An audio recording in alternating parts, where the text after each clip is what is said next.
Ouais. Et bon, voilà, il y a des collègues qui ont du mal à se connecter, mais ça va s'arranger. De toute façon, on enregistre et on a vraiment on est très heureux et heureuse en fait de vous accueillir au séminaire Chiffrer, déchiffrer les empires. Donc, vous êtes Radouane Andrea Mounessif. Vous avez soutenu une thèse pour celles et ceux qui ne le sauraient pas. À Sorbonne Université en 2021 qui s'intitulait, enfin en tout cas, qui portait sur les pétroliers français entre le Sahara et le monde, à partir de l'entre-deux-guerres jusqu'à après hein, la décolonisation, et qui était sous la direction de Pascal Grisé. Et maintenant, vous êtes archiviste et chercheur, enfin, et chercheur et archiviste, notamment pour une entreprise qui s'appelle Perle d'Histoire. Peut-être que vous pourrez préciser, mais voilà, en tout cas, on vous laisse la parole et on prendra ensuite évidemment du temps pour discuter et échanger après votre présentation. Très bien, ben, merci beaucoup pour cette introduction. Merci beaucoup pour l'invitation, hein, pour l'organisation de ce séminaire sur cette thématique très passionnante et que bon, je peux aborder dans le cadre de mon travail de thèse. Radouane Andrea Mounissif, je suis chercheur associé actuellement au laboratoire CIRIS, Sorbonne Université, où j'ai soutenu ma thèse en 2021 et responsable du pôle archive-histoire de l'Agence d'ingénierie historique, archivistique et culturelle Perle d'Histoire. C'est une entreprise qui accompagne d'autres entreprises à la découverte du passé, de la transmission du sens et du récit historique. Donc, nous ne sommes pas en agence de communication du tout, mais vraiment, nous travaillons dans le domaine de l'histoire appliquée. Donc, on s'intéresse aux documents, on part des archives, on collecte les archives orales, on préserve la mémoire et on accompagne à l'écriture d'une histoire scientifique, voilà, qui est utilisée après pour des questions mémorielles, pour des questions de communication également. Enfin, ça aussi, c'est un volet, mais aussi de management et d'autres, d'autres objectifs. Voilà. Donc, entre 2018 et 2021, j'ai été responsable des archives historiques du groupe Total, où j'avais quand même commencé à faire mes stages de fin d'études dans mon formation archivistique. Et dans ces contextes-là, comme je le disais en échange d'introduction, j'ai été mis devant un fonds d'archives extrêmement intéressant, les archives de la Compagnie française des pétroles d'Algérie, donc une filiale du groupe Total Energy, euh, qui, euh, actuellement Total Energy, qui a commencé les activités d'exploration et de production de pétrole au Sahara à partir des années 50. C'était un fonds d'archives qui avait été rapatrié au moment de l'indépendance et qui avait été oublié dans un fond de cave pendant plusieurs années, jusqu'à mon arrivée quand j'étais en charge de traitement. Donc là, je me suis trouvé devant un fonds qui n'avait jamais été touché par d'autres archivistes, hein, parce qu'il faut dire aussi que nous, les archivistes, nous avons tendance à éliminer pas mal de choses. Donc, et c'est un peu notre métier.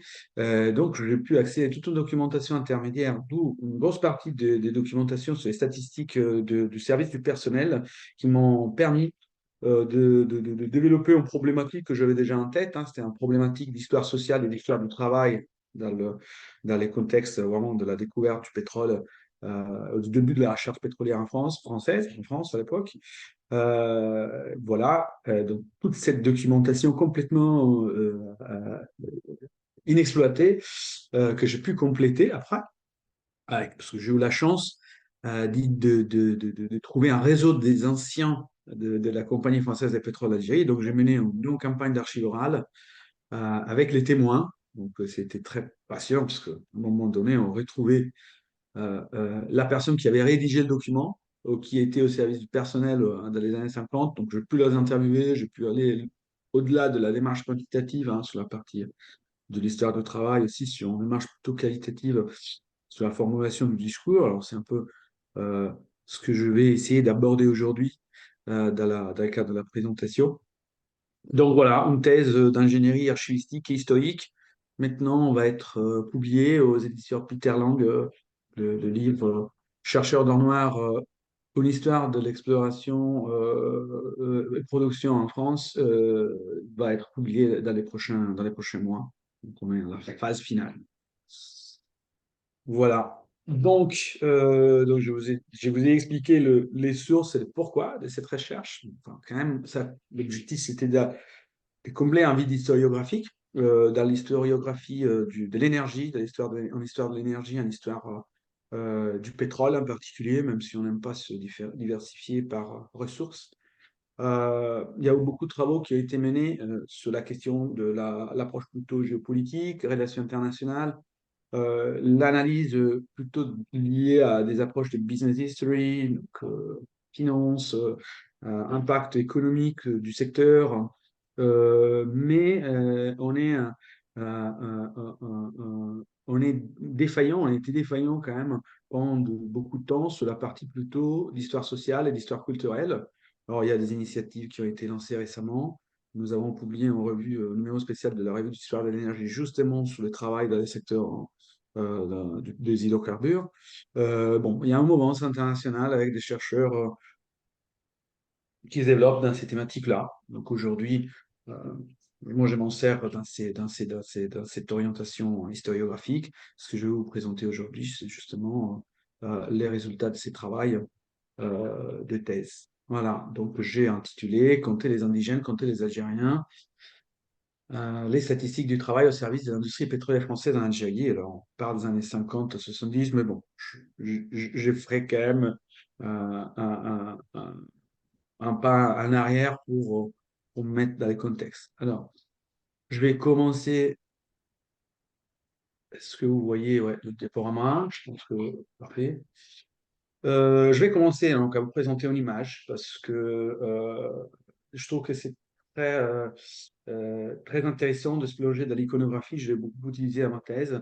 Nous avons une idée quand même qui est passer par le récit et quand même l'histoire officielle du fait que la recherche pétrolière française, c'est l'ingénieur français, l'explorateur du Sahara, avec cette image un peu caricaturale, voilà, cet héros de la colonisation qui part avec sa Jeep et son chapeau de cow-boy à la recherche du pétrole au Sahara, et que c'est lui qui, bah, voilà, cette personnification de cette industrie qui arrive à faire, à rendre l'énergie au pays dans un moment de besoin, alors que la réalité est complètement différente, hein. Donc là, vous voyez, dans cette image, on trouve une équipe qui est en train de monter un arbre de Noël, et c'est une tête de puits, qu'on l'appelle, enfin, un ensemble de vannes, bobines, robinets, qui est positionné sur un puits pétrolier pour éviter que le pétrole sort, hein, sous pression. Et qu'est-ce qu'on voit dans cette image? On voit ben, un légionnaire, un ingénieur qui surveille l'installation, un technicien et puis une équipe de 4 travailleurs locaux qui ont été chargés de réaliser les travaux. Donc, moi, je pense que cette photo crée un bon contraste hein, entre la réalité du terrain, les informations après que nous allons voir hein, sur les statistiques du personnel qui sont diffusées, et cette image justement véhiculée par la propagande de l'époque. La problématique justement donc de ma présentation, de mon exposé d'aujourd'hui, s'interroge sur le rôle des statistiques du personnel. Alors, sous plusieurs volets. Les statistiques du personnel sont un outil de développement industriel.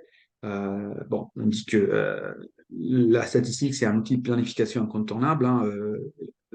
Ces chiffres jouent un rôle majeur dans le développement du secteur industriel, en particulier l'industrie pétrolière, hein. On part d'un secteur dans lequel, en France, il y a rien au début du XXe siècle. Donc, la projection, la planification devient essentielle avec des évolutions qui sont en fonction, qui arrivent en fonction des époques et des phases historiques et en fonction des théories de gestion et de management dominantes aussi, je veux dire.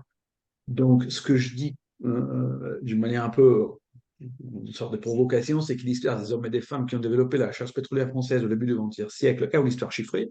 C'est une histoire dans laquelle on a très peu de sources, mais sur lesquelles il y a des sources, des éléments et des données quantitatives importantes qu'il faut interpréter par contre.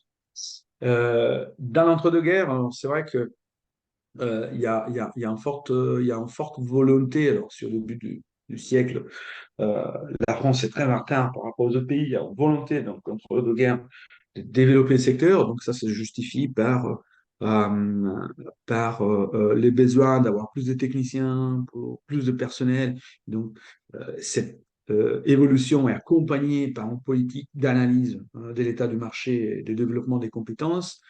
Et encore, puis on arrive à la fin de la Seconde Guerre mondiale, quand on se lance dans les Trente Glorieuses, et là, c'est la grande explosion de l'industrie pétrolière en France avec cette nouvelle méthode de gestion rationnelle qui sont importées un peu des États-Unis et qui accompagne la mise en place d'une politique énergétique nationale avec un appui fort sur les statistiques du personnel. Donc ça, on est sous la domaine sous la définition d'outils de développement industriel. Les statistiques du personnel sont également un outil de domination de l'industrie coloniale. Et ça, c'est pas lié spécifiquement au cas de la France et de l'Algérie, euh, et c'est pas lié spécifiquement au cas de l'industrie pétrolière. La catégorisation du personnel est un enjeu fondamental dans les cadres du développement de différents types d'industries coloniales, coloniales stricto sensu, mais imaginez aussi l'industrie minière aux États-Unis qui n'a pas la même accession coloniale, mais au Mexique ou dans d'autres pays de l'Amérique latine. Donc, les recours aux statistiques permettent à la fois de collecter des informations sur la population locale, donc s'interroger sur les bassins de manœuvre potentiellement exploitables, mais aussi assurer une gestion et adapter les politiques de gestion du personnel au contexte spécifique d'activité. Et on reviendra dessus au cours de la présentation. Ce qui est quand même important à relever, hein, mais je ne vous apprends rien de nouveau en disant ça, quand vous êtes des spécialistes du domaine, les systèmes de catégorisation qui répartit, des répartitions entre travailleurs européens et indigènes confirme aussi l'influence des pratiques racialistes de travail en contexte colonial dans le domaine du management, du droit, la médecine, du travail. Et ça, des études de plusieurs recherches l'ont démontré, ne s'applique pas uniquement au territoire colonial en soi, mais aussi au contexte de la métropole et va bien au-delà de la fin de la période coloniale, donc la période de l'indépendance. On pense en particulier à la thèse de leur petit sur Renault, sur les travailleurs de Renault, qui a montré comme ce système de catégorisation s'est appliqué bien en France aussi. Voilà. Ce qui nous amène à un troisième volet de la question de la statistique du personnel, ce qui sont un outil de décolonisation d'interdépendance. Ça, c'est quelque chose qu'on va voir au cours de la présentation, de mon exposé. Le recours aux statistiques du personnel permet certes de rationaliser les structures. Voilà, on introduit le système de calcul de prévision de management. On reviendra sur la gestion prévisionnelle. Mais donc, il y a un besoin d'adaptation aux exigences opérationnelles présentes au futur. Néanmoins, cette création de catégories statistiques, en particulier la catégorie des indigènes, sert de base après à la création, à la construction identitaire, accompagne dans un certain sens à la construction identitaire et devient une des bases des revendications politiques au moment de l'indépendance et de la nationalisation. Donc voilà, à comprendre un peu comment cette décolonisation fondée aussi sur des catégorisations statistiques du personnel lance vers une démarche de véritable indépendance ou d'interdépendance, puisque le secteur industriel continue à être euh, euh, profondément lié, voilà, avec un lien très fort entre anciens colonisateurs et anciens colonisés.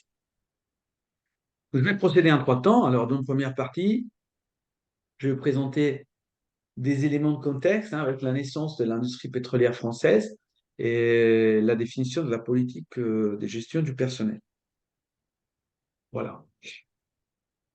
Donc, je l'ai dit, je le répète, hein, la France, c'est la grande dernière dans les pays du monde occidental, des grands pays et des puissances industrielles à se lancer dans une démarche pétrolière. Nous savons qu'à la seconde moitié du 19e siècle, Grande-Bretagne et États-Unis commencent à développer une industrie propre. Et c'est dès là que quelqu'un d'entre vous aura sans doute entendu parler du mythe du colonel Drake, cet ingénieur américain qui qui fait son premier puits. Alors, c'est la grande démarrage, hein, c'est de la mythologie industrielle un peu, euh, qui dit que, voilà, fin, la moitié du 19e siècle, on découvre le pétrole avec cette idée des gisements des puits qui rentre un peu dans la mythologie euh, et qui s'affirme tout au long du 20e et qui est encore très prégnante pour nous aujourd'hui, de la conception du pétrole en tant que ressource. Donc voilà, la France, à ces moments-là, est très en retard. C'est uniquement au lendemain de la Première Guerre mondiale que les pays obtiennent en participation aux intérêts pétroliers détenus à l'époque par la Deutsche Bank dans les gisements du Moyen-Orient. Donc, défaite allemande, la France s'assoit à la table des vainqueurs et des actions, les actions qui étaient détenues par l'Allemagne sont attribuées à la France. Il y a au début, dans cette phase de démantèlement de l'Empire ottoman, des études géologiques qui ont été réalisées, potentiellement du pétrole qui a été identifié, et l'attribution des premières concessions pour l'exploration. Donc, une première découverte pétrolière en Irak, euh, euh, à Baba Gogo, à Kirkuk, qui est encore célèbre aujourd'hui comme région pétrolière en 1927.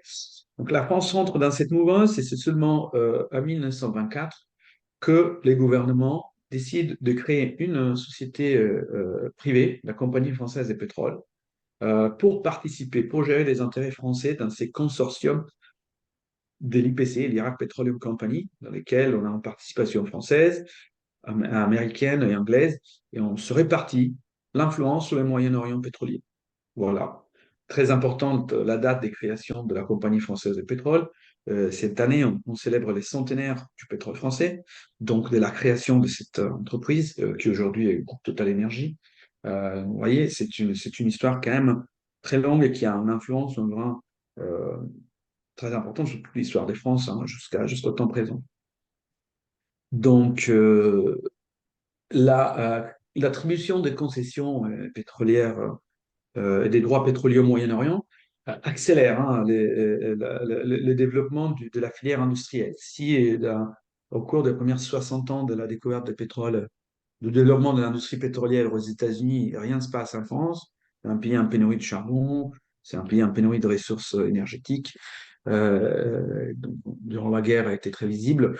À l'espace de très peu de temps, on commence à développer une filière industrielle.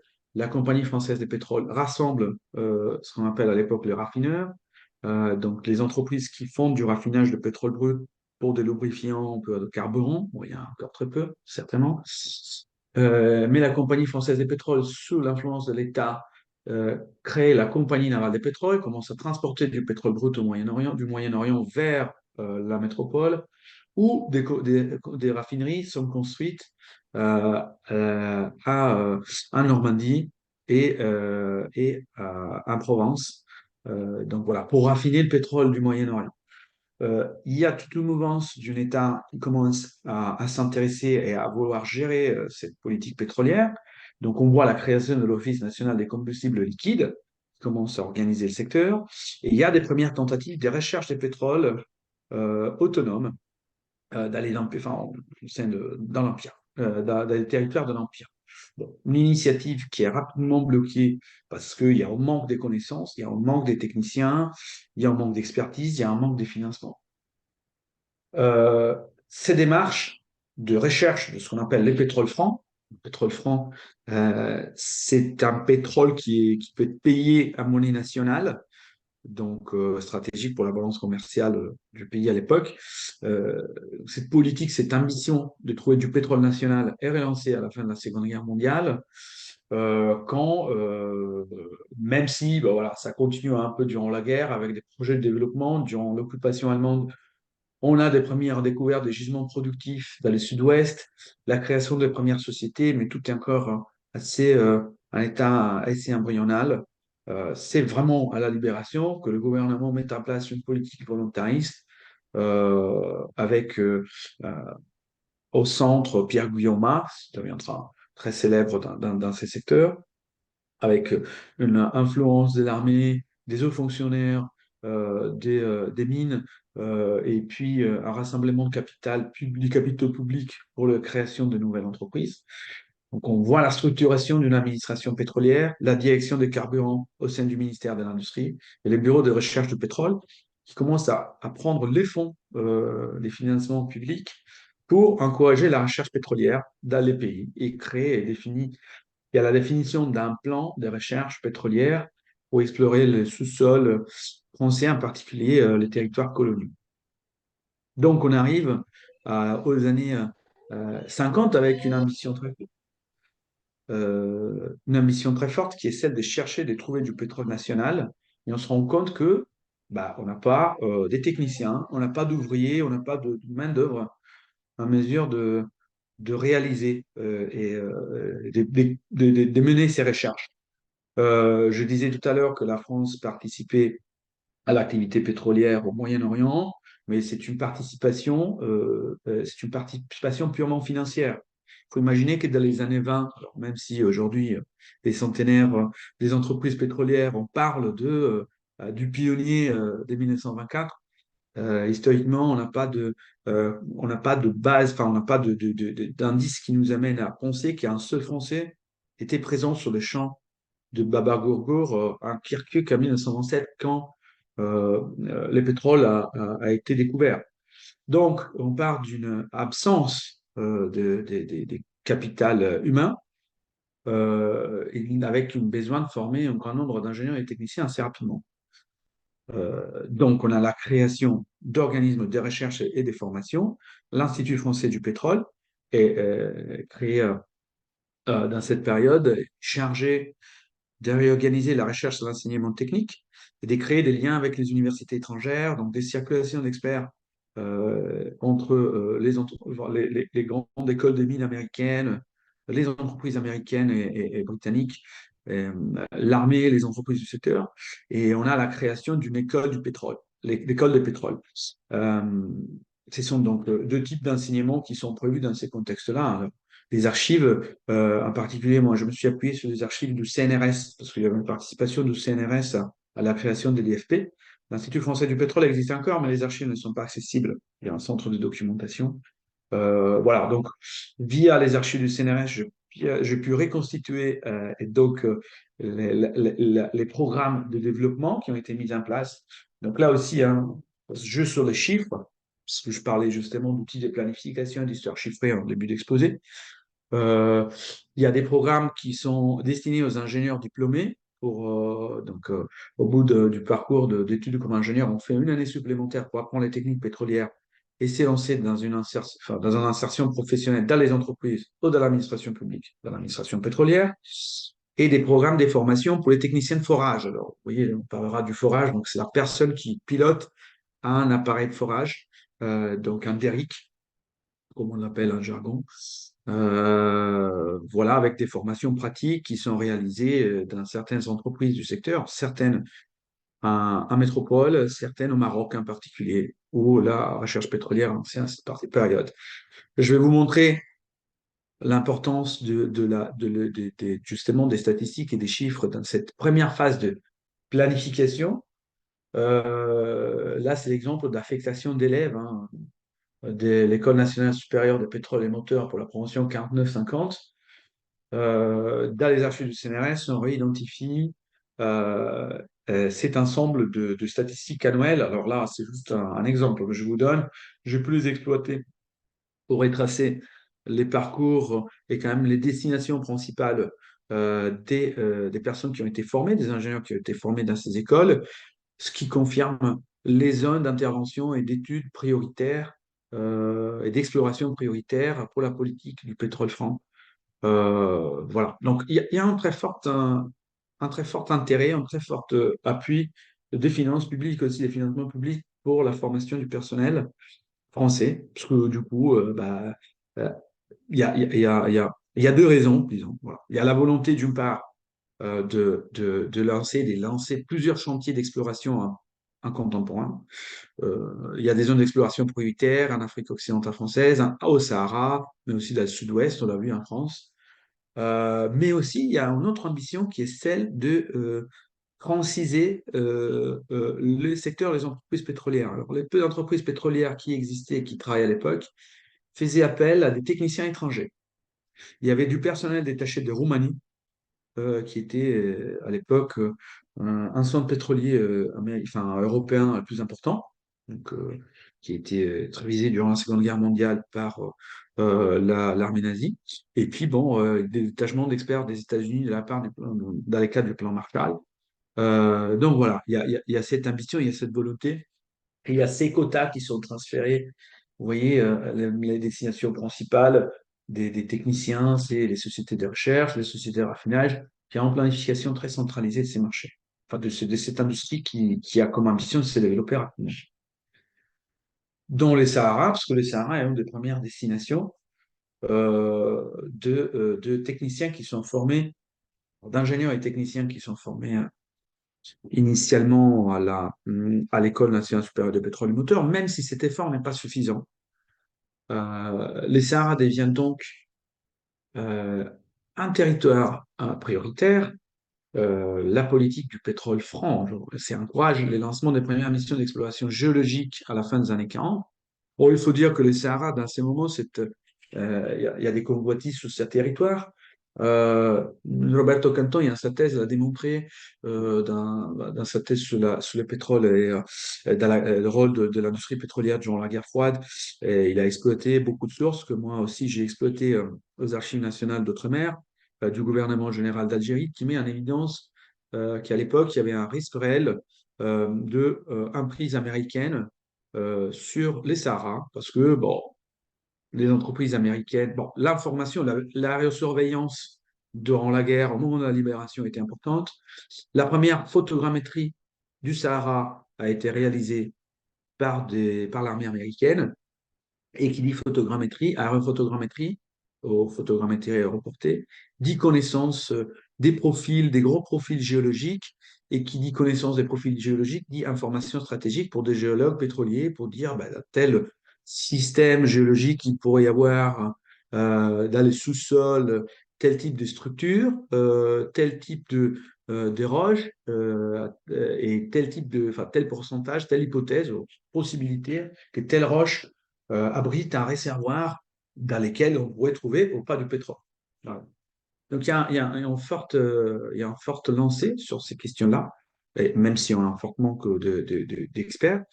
On a la constitution des compagnies locales. Alors, on a déjà parlé de la Compagnie française de pétrole, qui se lance avec la Société nationale de recherche et d'exploration et d'exploitation des pétroles en Algérie, une compagnie, une entreprise qui est financée, enfin qui est une entreprise publique financée à la fois par les gouvernements généraux d'Algérie et par le BRP, par les bureaux de recherche du pétrole. Et il y a une première organisation pour l'obtention de permis d'exploration et pour pouvoir commencer des forages. Qui dit forage, ça veut dire tester des hypothèses dans les sous-sols en faisant sortir des carottes, ce qu'on appelle le wildcat à l'époque.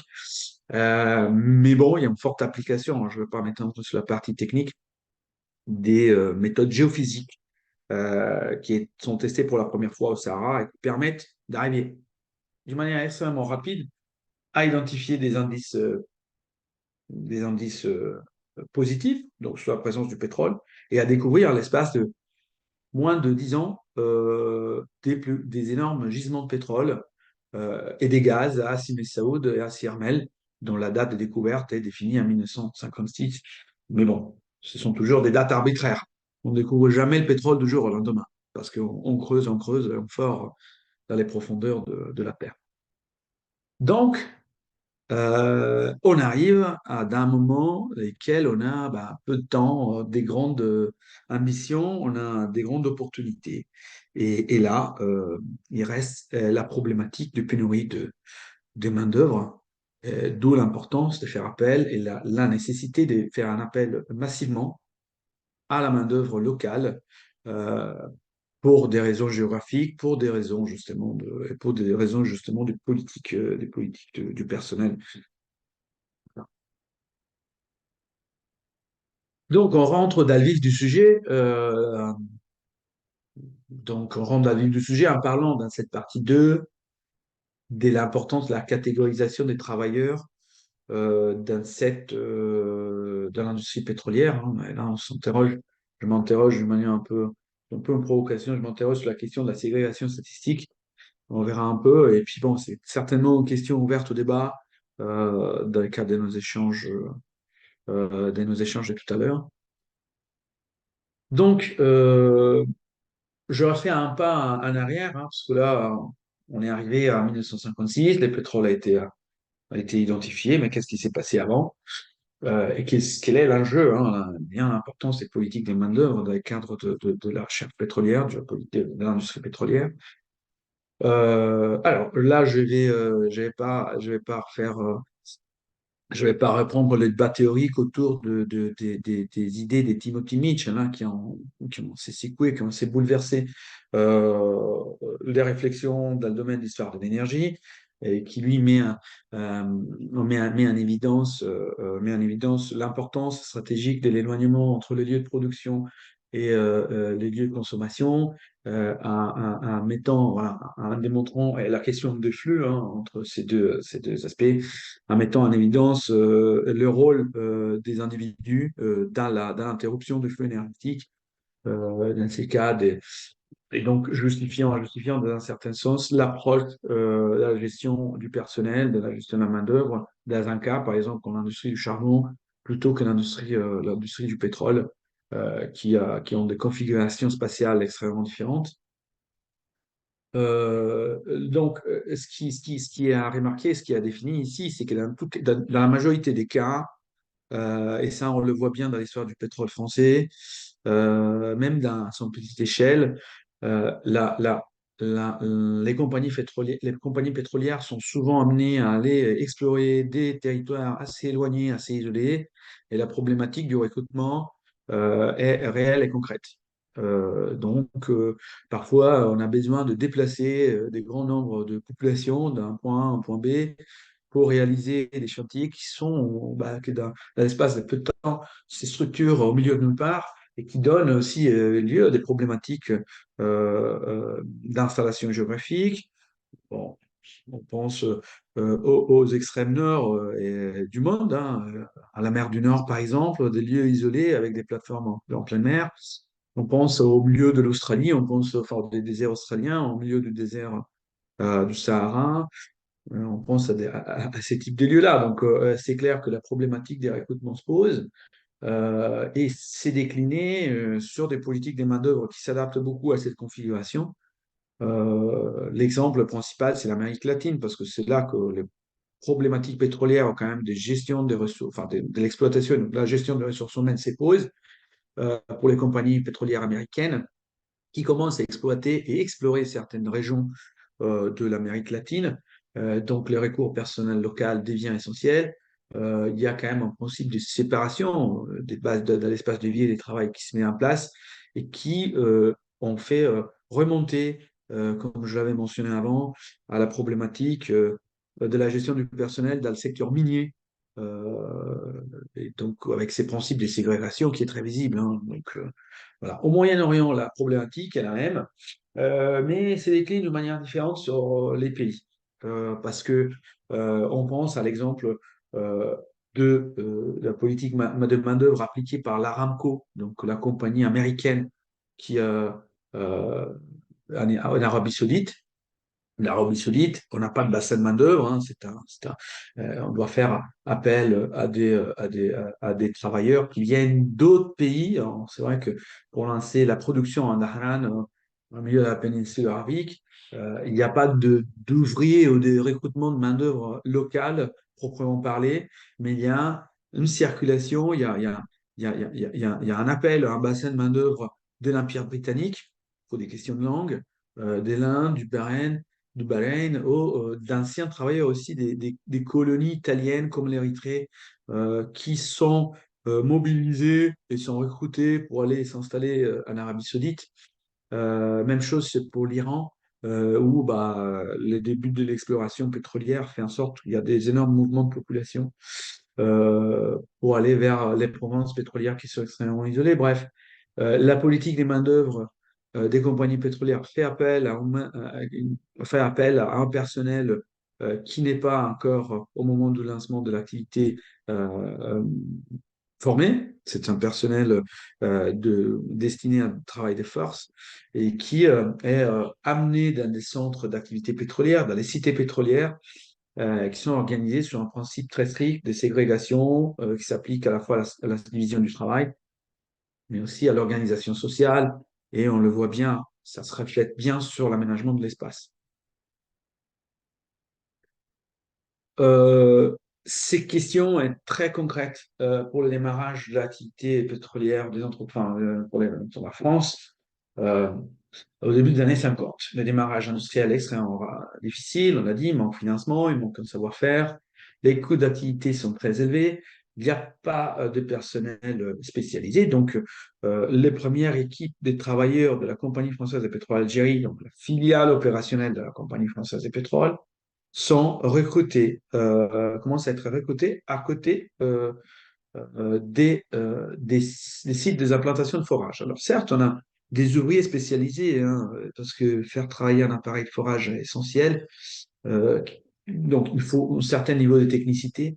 Il y a des techniciens, des ouvriers spécialisés qui sont importés, qui sont transférés de certaines régions où l'exploration pétrolière avait commencé, les Béarn en particulier, Pechelbronn, où il y a des écoles de formation hein, autour des mines aussi. Voilà, donc il y a un bassin à recrutement, mais il faut travailler, il faut recruter rapidement des travailleurs indigènes pour intégrer ces équipes et pour les destiner en particulier aux travaux de génie civil. L'installation d'un appareil de forage est extrêmement complexe. Le moment où on va faire transport, enfin on va faire traverser un appareil de forage avec une hauteur de 40 mètres, même si plié sur des énormes euh, camions au milieu des pistes pétrolières, en faisant franchir l'Atlas saharien. Vous imaginez bien que pour aller s'installer sur des points très éloignés de tout type des formes voilà, toutes les formes de vie, j'oserais dire, des puits d'eau, choses, il faut beaucoup de main-d'œuvre pour la préparation à génie civil. Donc, on recrute localement, on commence à recruter dans les oasis autour des premiers sites des forages. Euh, et on se contente de ça. On a une première phase, l'exploration nomade entre les années 1952 et 56. On tourne beaucoup, on va faire de forage dans différents dans différents périmètres de permis. Donc, chaque fois, on recrute du personnel local et puis on le débauche au moment dès la fin du chantier.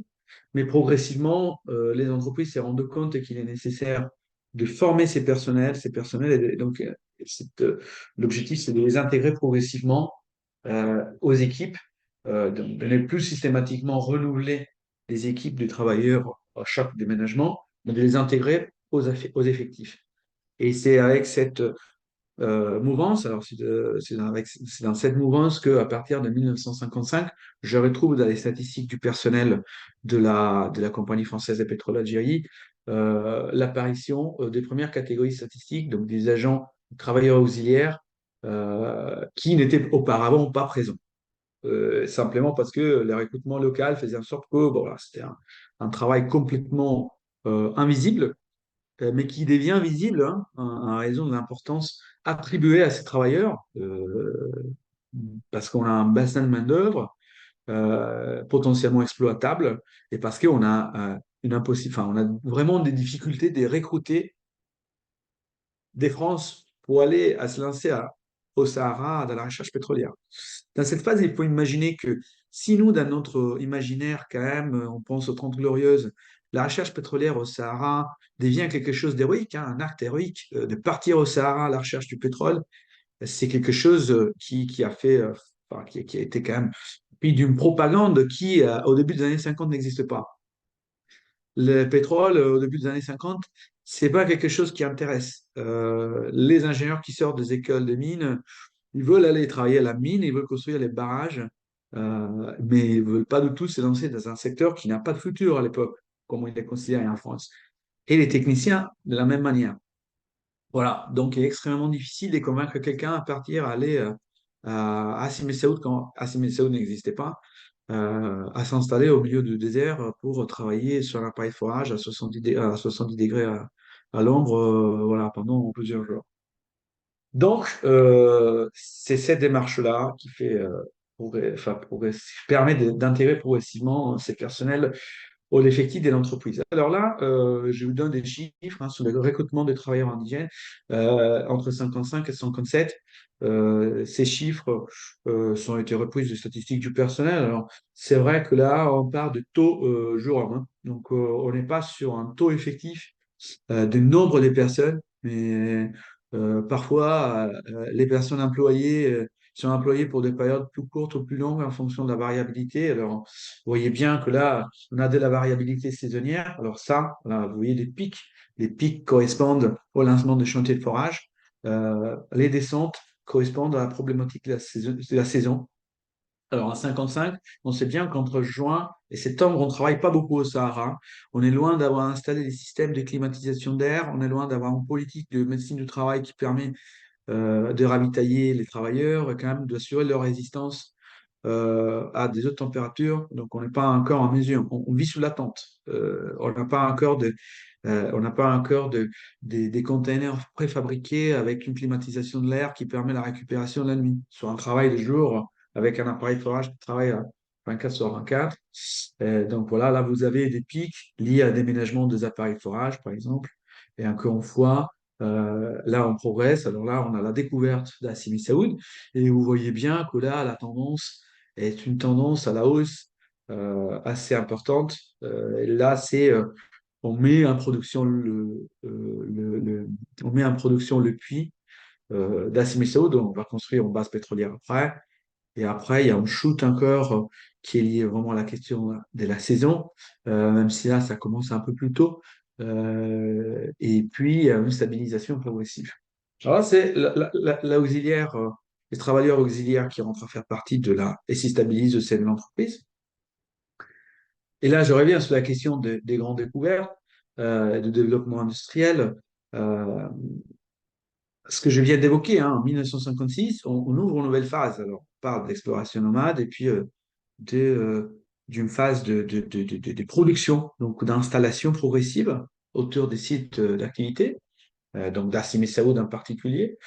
Donc, il faut multiplier les forages autour du puits, autour du gisement qu'on a identifié pour le mettre en production rapidement. Alors, en 56, la guerre d'Algérie a commencé. Donc il faut quand même avancer. Alors, s'il n'y a pas des grandes conséquences pour l'instant sur les chantiers sahariens, il faut construire les installations. Il faut montrer que le pétrole saharien n'est pas juste un mirage, mais qu'il doit arriver assez rapidement en France. On a des questions, des engagements vis-à-vis des personnes, des établissements financiers. Qui a financé la recherche pétrolière? On fait des emprunts publics pour financer l'activité. Donc, il faut rapidement construire un pipeline pour amener le pétrole d'Assimi Saoud vers la côte et puis rapidement en métropole. Et donc, tout devient très complexe. Donc, si au début, la Compagnie française des pétroles n'avait pas une structure administrative forte et basée, donc, la création du service du personnel en 1956 permet de rationaliser l'ensemble de la gestion, des systèmes de gestion. Au-delà de ça, il y a une forte mouvance aussi du côté de la politique publique, parce que, bon, il y a déjà dans cette période, euh, entre 56 et 58, la réorganisation territoriale avec la régionalisation du Sahara, la constitution de l'Organisation commune des régions sahariennes, la création du bureau industriel, le bureau d'industrialisation en Afrique, qui permet de rationaliser la vision et les plans de développement, les projets de développement industriel du territoire, qui sont une des priorités du plan de Constantine.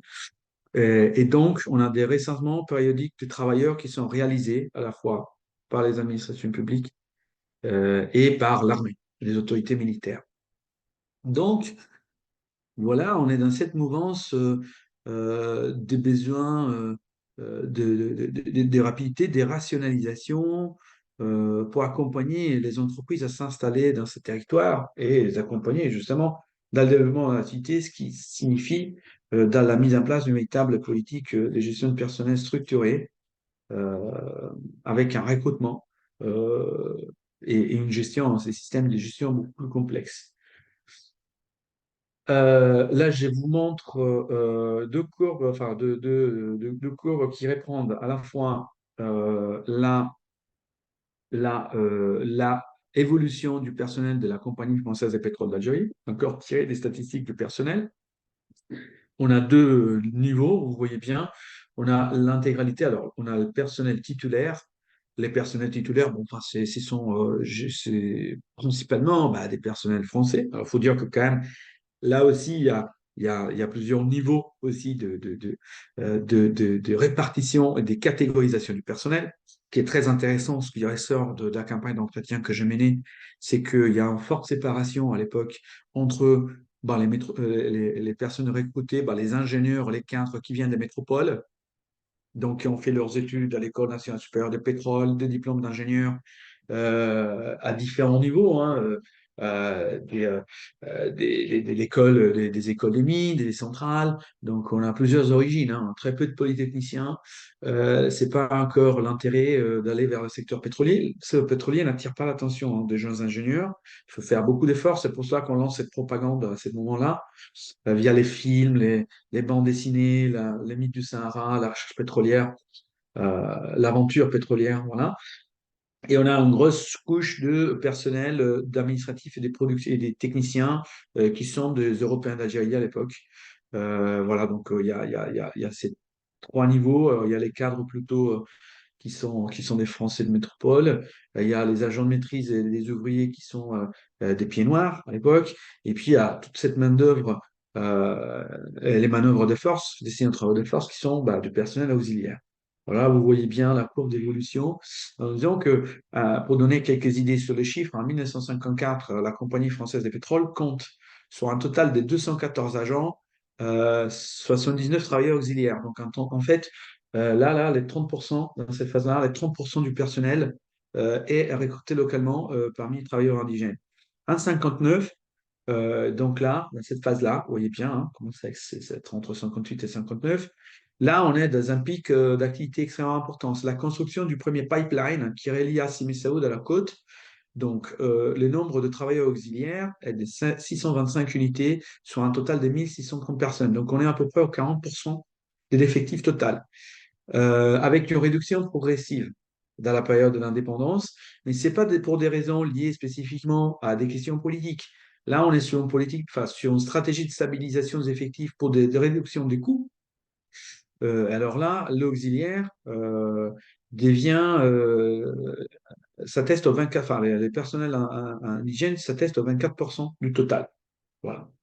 Ça peut vous donner un ordre de grandeur. Donc, loin d'être invisible, hein, les travailleurs indigènes au début de la recherche pétrolière, avec quand même des systèmes de catégorisation qui évoluent, hein. On parlait de la question de la guerre d'Algérie, du lancement du plan de Constantine, donc cette volonté de la promotion du recrutement local.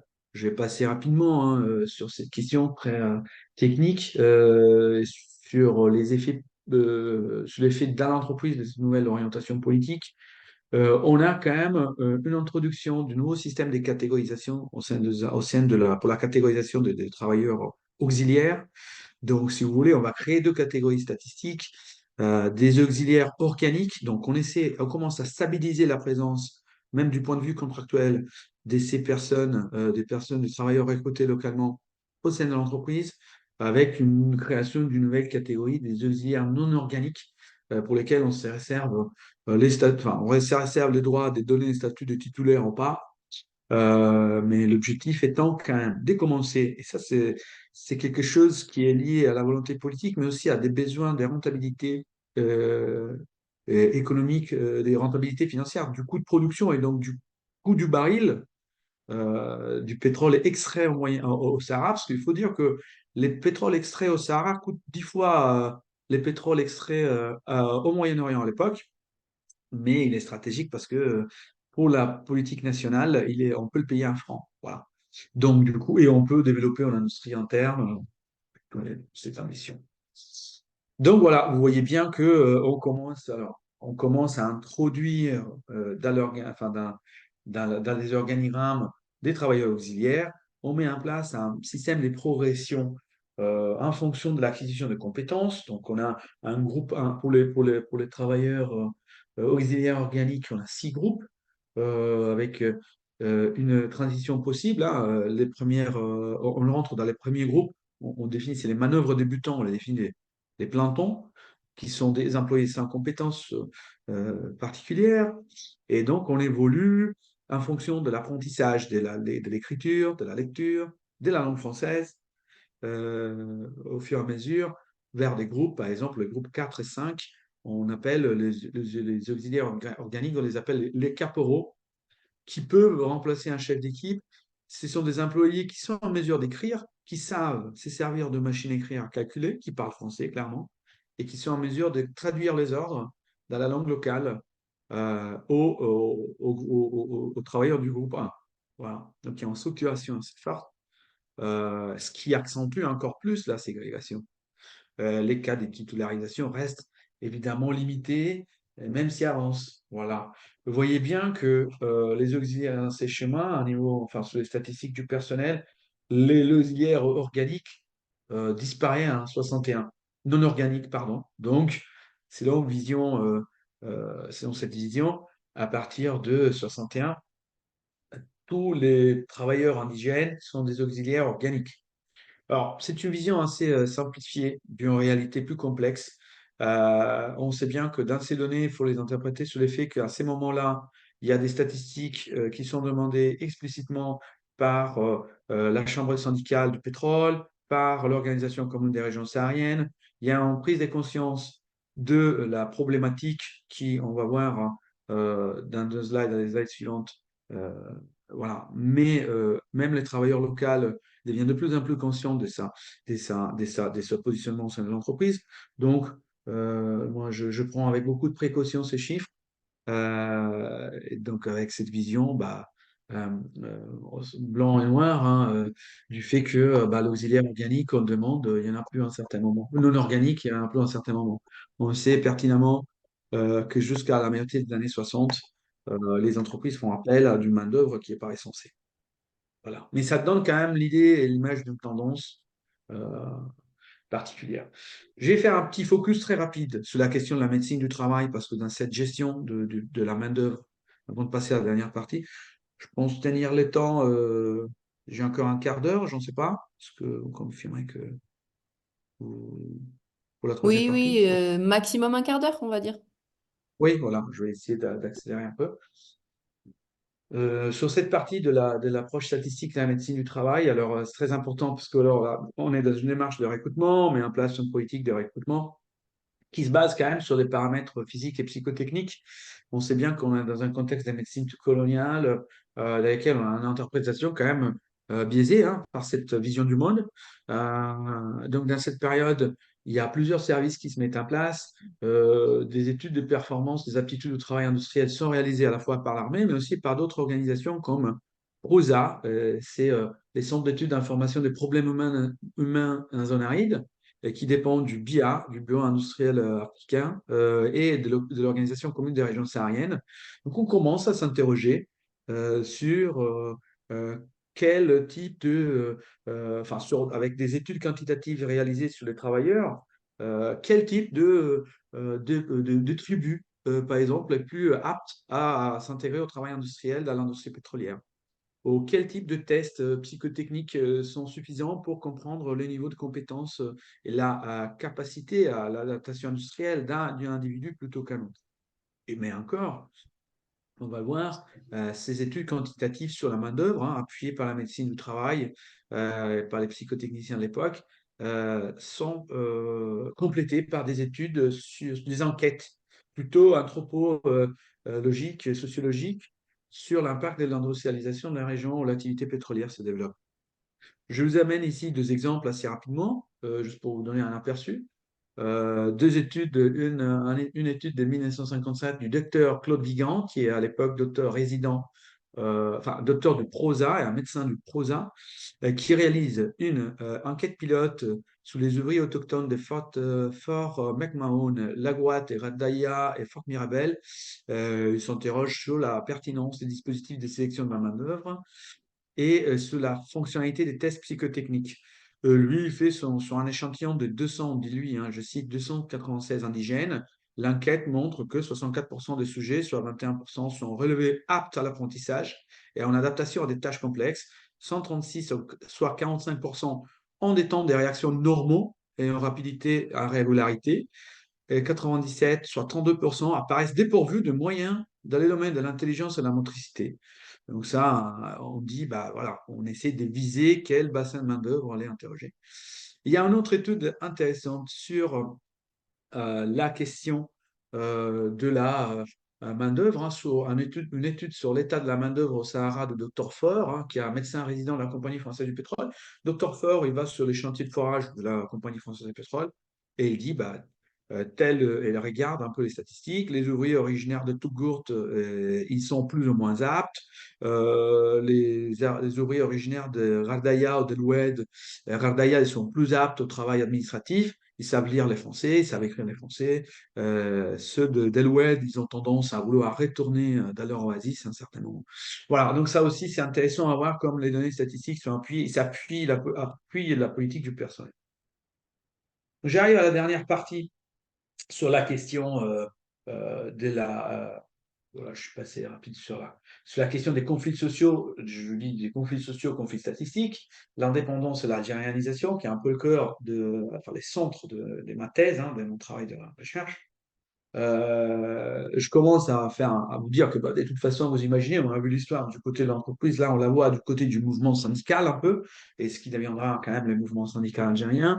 La prise de conscience sur le rôle des travailleurs algériens, enfin et indigènes, puis algériens, dans l'industrie pétrolière est très précoce au sein des mouvements de l'indépendance. Par exemple, l'Union générale des travailleurs algériens commence très rapidement à dénoncer les conditions des travailleurs autochtones, ce qu'il appelle les sous-prolétariats pétroliers.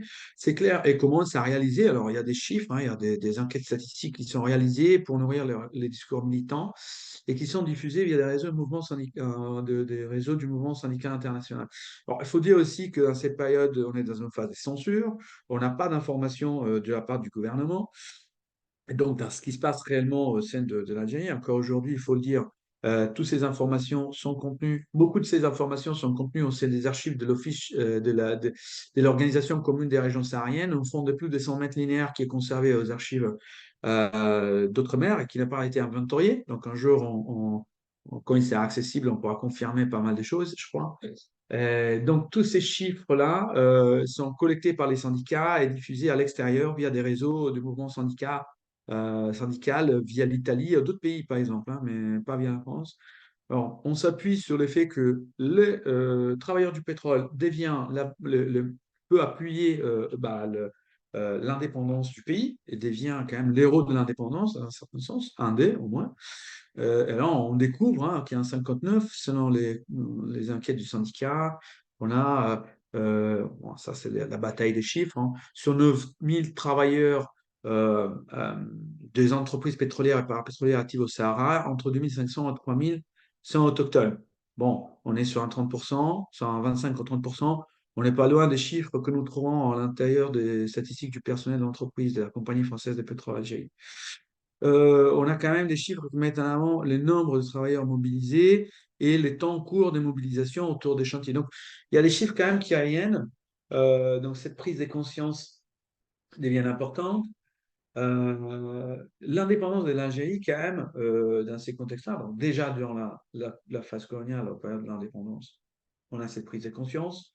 Une prise de conscience qui devient de plus en plus, ça se matérialise au moment de l'indépendance, alors que l'indépendance ne va pas vraiment impacter l'activité pétrolière. Au contraire, dans ma thèse, je montre bien que 1962, c'est pas un tournant en date de césure dans l'histoire du pétrole. Il y a des répercussions politiques, certes, mais il n'y a pas de répercussions du point de vue de la production. Et au contraire, les projets de développement industriel continuent. Tout le monde continue à travailler, même si bon, voilà, il y a un différent, enfin, les noms du pays changent, il y a un autre drapeau qui s'installe à Alger cette année. Il y a certes une réorganisation du gouvernement, voilà, de l'administration pétrolière, la création du Bureau algérien des pétroles, de la direction des énergies et carburants, ça calque un peu l'organisation française de l'administration pétrolière, et des nouvelles, comment dire, euh, euh, des, des- des nouvelles demandes, hein, prise des contrôles des sociétés publiques qui appartenaient au gouvernement général d'Algérie, ça, c'est c'est assez compréhensible. Et puis, la demande d'algérianisation des effectifs, donc du remplacement du personnel français par du personnel recruté localement. Des demandes qui deviennent de plus en plus importantes entre 1964. Alors, nous sommes dans une période de mise en place du modèle de l'Algérie socialiste. On a Bensour Ben Bella, et puis après, avec l'arrivée de Boumedienne, il y a une demande forte de la part du syndicat de la réorganisation, la prise en main, la participation à la décision au sein des entreprises. En 1964, c'est l'année de- des grèves autogestionnaires, avec les premiers congrès travailleurs du pétrole qui est convoqué au cours de l'année. Donc voilà.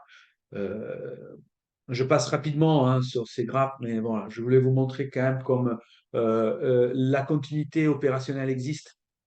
Les districts d'Assim et Saoud, le nombre de personnel, le personnel ne change pas, alors que du point de vue administratif et politique, il y a une forte évolution.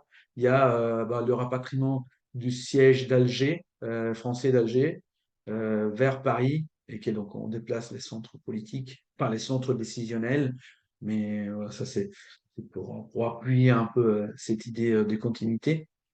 Voilà, donc on est sur enfin, sur le GTA et sur cette demande des participations à la vie de l'entreprise. On évoque ces concepts de régionalisation, donc les demandes des recrutements et des formations du personnel local pour remplacer le personnel expatrié. Que c'est une politique industrielle qui est assez répandue, hein. Ce n'est pas une spécificité de l'Algérie, mais on l'a vu à différents pays, au Venezuela, en Irak, en Iran, par d'iraquisation, iranisation, saoudisation à chaque fois. C'est un discours qui a été fait par l'entreprise déjà avec ses tentatives d'intégrer l'Algérien, l'indigène encore durant la période coloniale, à l'activité de l'entreprise et qui devient une demande explicite des représentants syndicaux via les comités d'entreprise qui se constituent au sein des entreprises pétrolières françaises installées en Algérie. Donc, c'est en 1964, de facto, avec ces grèves, mouvement des grèves, que le mouvement syndical entre dans la gestion des entreprises pétrolières, au moins partiellement, et découvre les informations sur la modalité de gestion du personnel. Ce que je vous expliquais avant sur la répartition des auxiliaires et tout ça, les échelons et les coefficients, les représentants du syndicat accèdent à cette information et trouvent encore la permanence de cette distinction discriminatoire entre travailleurs titulaires et travailleurs auxiliaires, qui n'est pas uniquement une catégorisation statistique, mais qui a à voir avec pas mal d'autres questions sociales, l'assurance, les droits du travail, la possibilité des licenciements. Vous voyez, donc c'est extrêmement large. Donc là, on commence à batailler entre les représentants du syndicat et les représentants de l'entreprise sur la mise en place d'un système uniforme pour la gestion de la main-d'œuvre. Donc l'appartenance à la catégorie, c'est ça que je dis, hein, l'appartenance à la catégorie d'auxiliaire devient quand même une manière, enfin, une base pour la revendication. Voilà, et nous voyons bien dans ces moments-là, je n'ai pas le temps d'aller plus loin, l'importance de la mise en place de dispositifs de formation. Parce que voilà, pour l'accès à aux catégories successives, il faut acquérir certaines compétences et ces compétences passent par des activités de formation et cette formation doit être réalisée au sein des entreprises, au sein des institutions publiques. L'Institut algérien du pétrole est créé dans ce moment avec une influence de l'Union soviétique et l'école du pétrole également, donc ainsi de suite. On est dans cette démarche-là. Cette revendication, l'algérianisation, donne lieu à ce que j'appelle la déseuropéanisation du personnel. Les chiffres montrent bien que progressivement, le nombre d'agents français se réduit, euh, voilà, 64-65, et le nombre d'agents algériens augmente. pour se stabiliser, voilà, à 1969, période importante qu'on va voir dans la dernière slide, euh, sur la mise en place du nouveau système.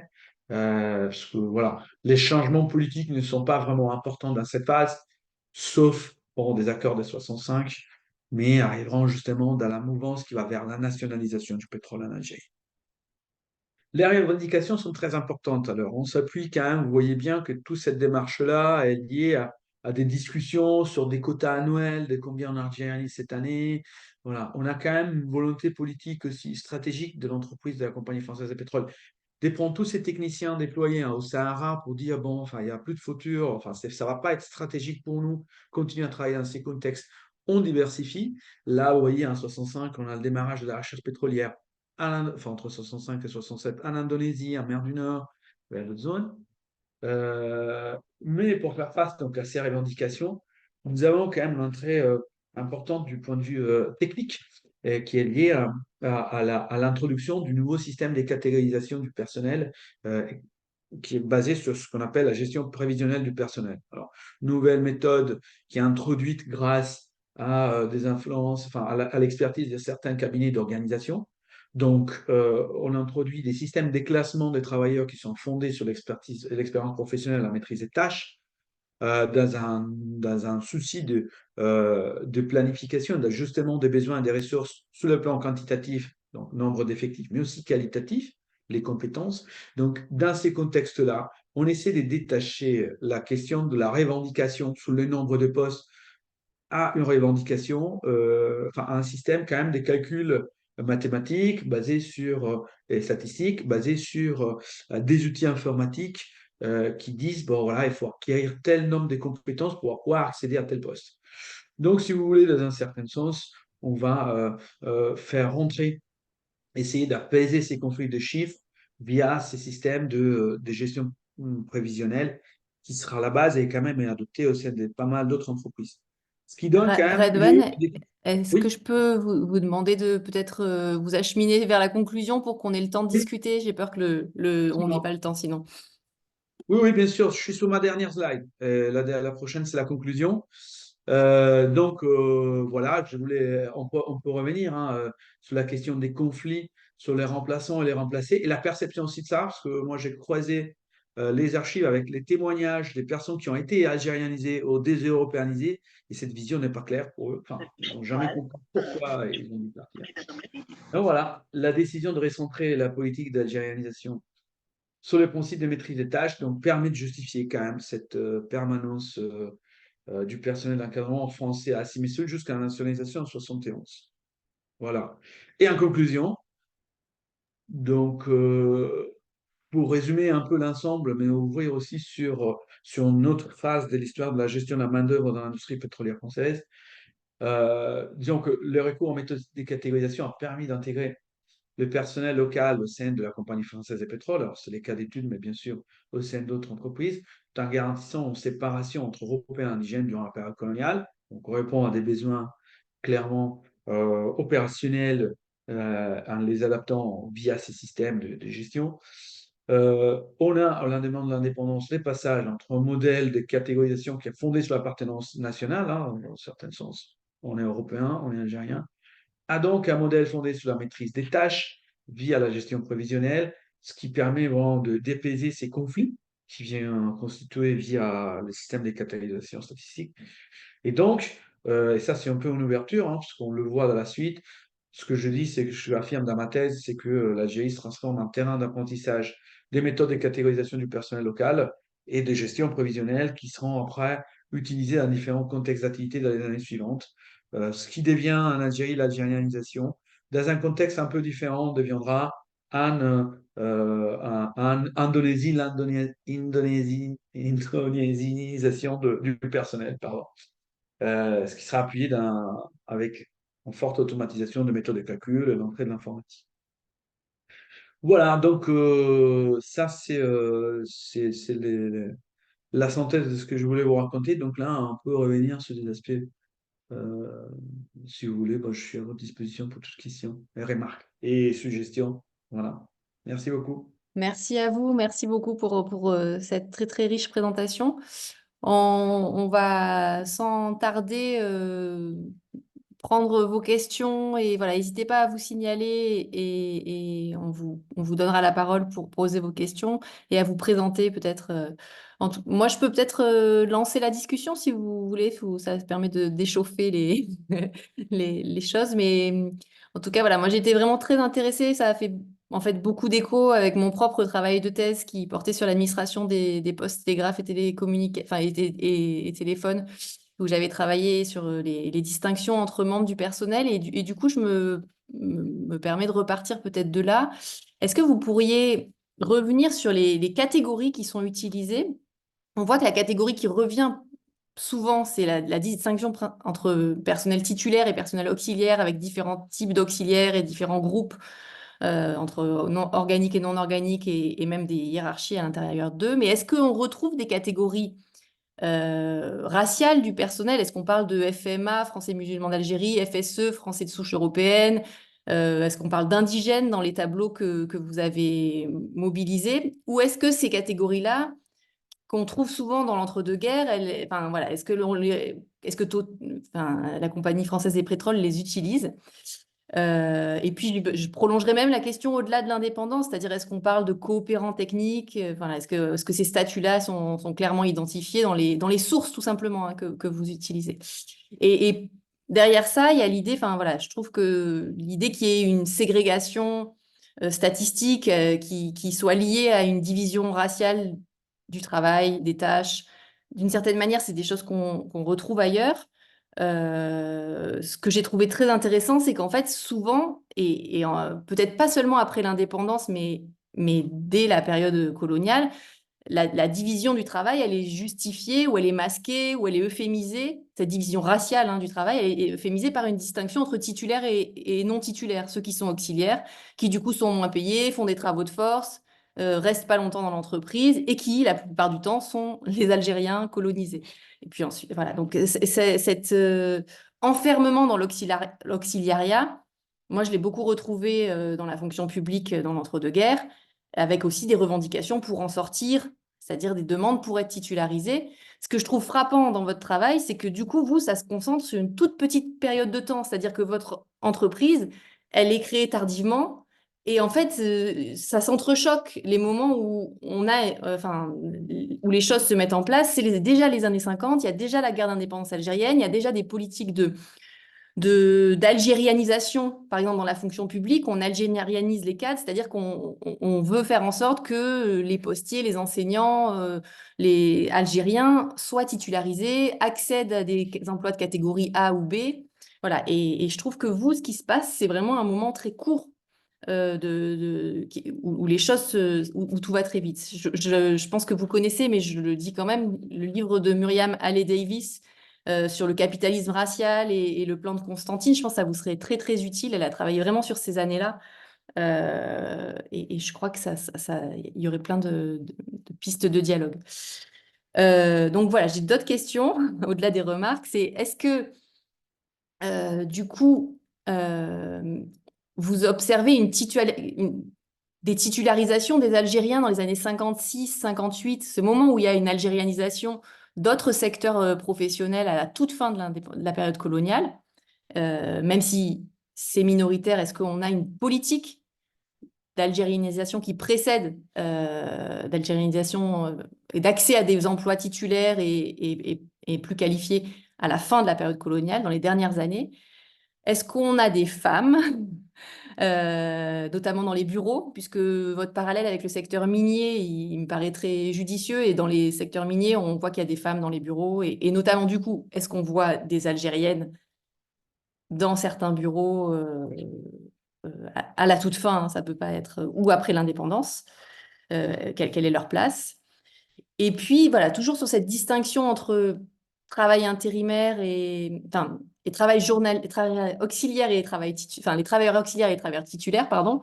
En fait, et vous avez une remarque que j'ai trouvée hyper intéressante sur le fait qu'il y en a, ils sont même pas auxiliaires. Avant, au tout début, années 40, là, je suis désolée, je repars en arrière encore.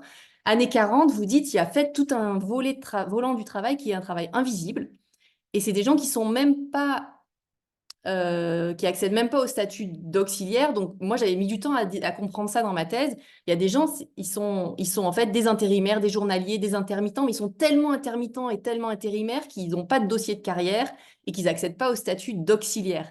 Et donc, ma question, c'est est-ce que ce travail-là est compté, y compris après la période, enfin, dans les années 50 et 60, c'est-à-dire est-ce que l'entreprise cherche à dénombrer soit en journée de travail, soit en nombre de travailleurs, des gens qui font une espèce de passage éclair dans l'entreprise, qu'on prend quelques jours pour faire un travail au niveau local. Ça, je trouvais que c'était plutôt au début de votre présentation, mais je trouvais que c'était très intéressant.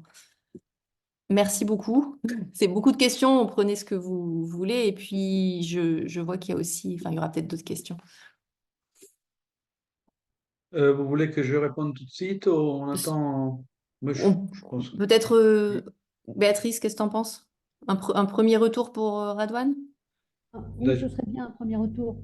Allez-y oui, là, alors. j'ai pas mal d'éléments, oui, effectivement, pour pouvoir déjà vous donner des éléments de réponse.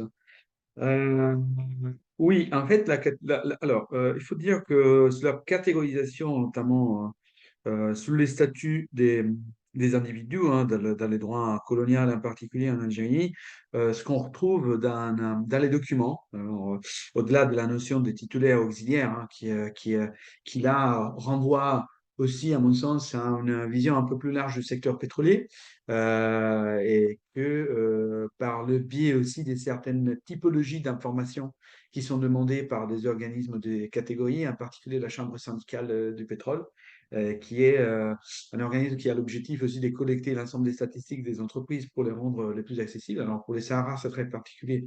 Ça passe via l'Organisation commune des régions sahariennes à un certain moment. Donc voilà, donc, oui, il y a une sorte d'organisation. On parle d'indigènes, hein, des travailleurs indigènes dans les documents. On parle des travailleurs indigènes dans les documents, mais la notion quand même des travailleurs européens et des travailleurs, enfin d'Européens d'Algérie et des Français voilà, de métropole n'est pas si visible que ça. Pour la simple et bonne raison que la Compagnie française des pétroles est principalement une entreprise algérienne. Donc la majorité du personnel est français d'Algérie. Donc cette nuance, elle est un peu effacée du point de vue du comptage sur la partie statistique et renvoie quasi systématiquement à la différence entre cadre et non-cadre français. Donc la simplification est liée à ces faits-là, parce que ça, c'est une volonté vraiment de la politique de recrutement de l'entreprise à l'époque. Je disais, alors il est impossible, il est très difficile de recruter des ingénieurs pour aller au Sahara, parce que personne ne veut y aller. Il y a plein d'opportunités pour des jeunes ingénieurs, enfin des jeunes sortis des écoles d'ingénieurs dans les années 50. Donc, on commence à écouter les gens du contingent, voilà, les rappelés d'Algérie qui font leur service à l'armée. Ou on envoie des jeunes ingénieurs de métropole euh, à la place de faire le service militaire. Donc, il y a un accord avec l'armée, ce qui amène voilà, les ingénieurs à aller travailler au moins 2 ans, soit des services géologiques, enfin, un service géologique du gouvernement général, soit des entreprises.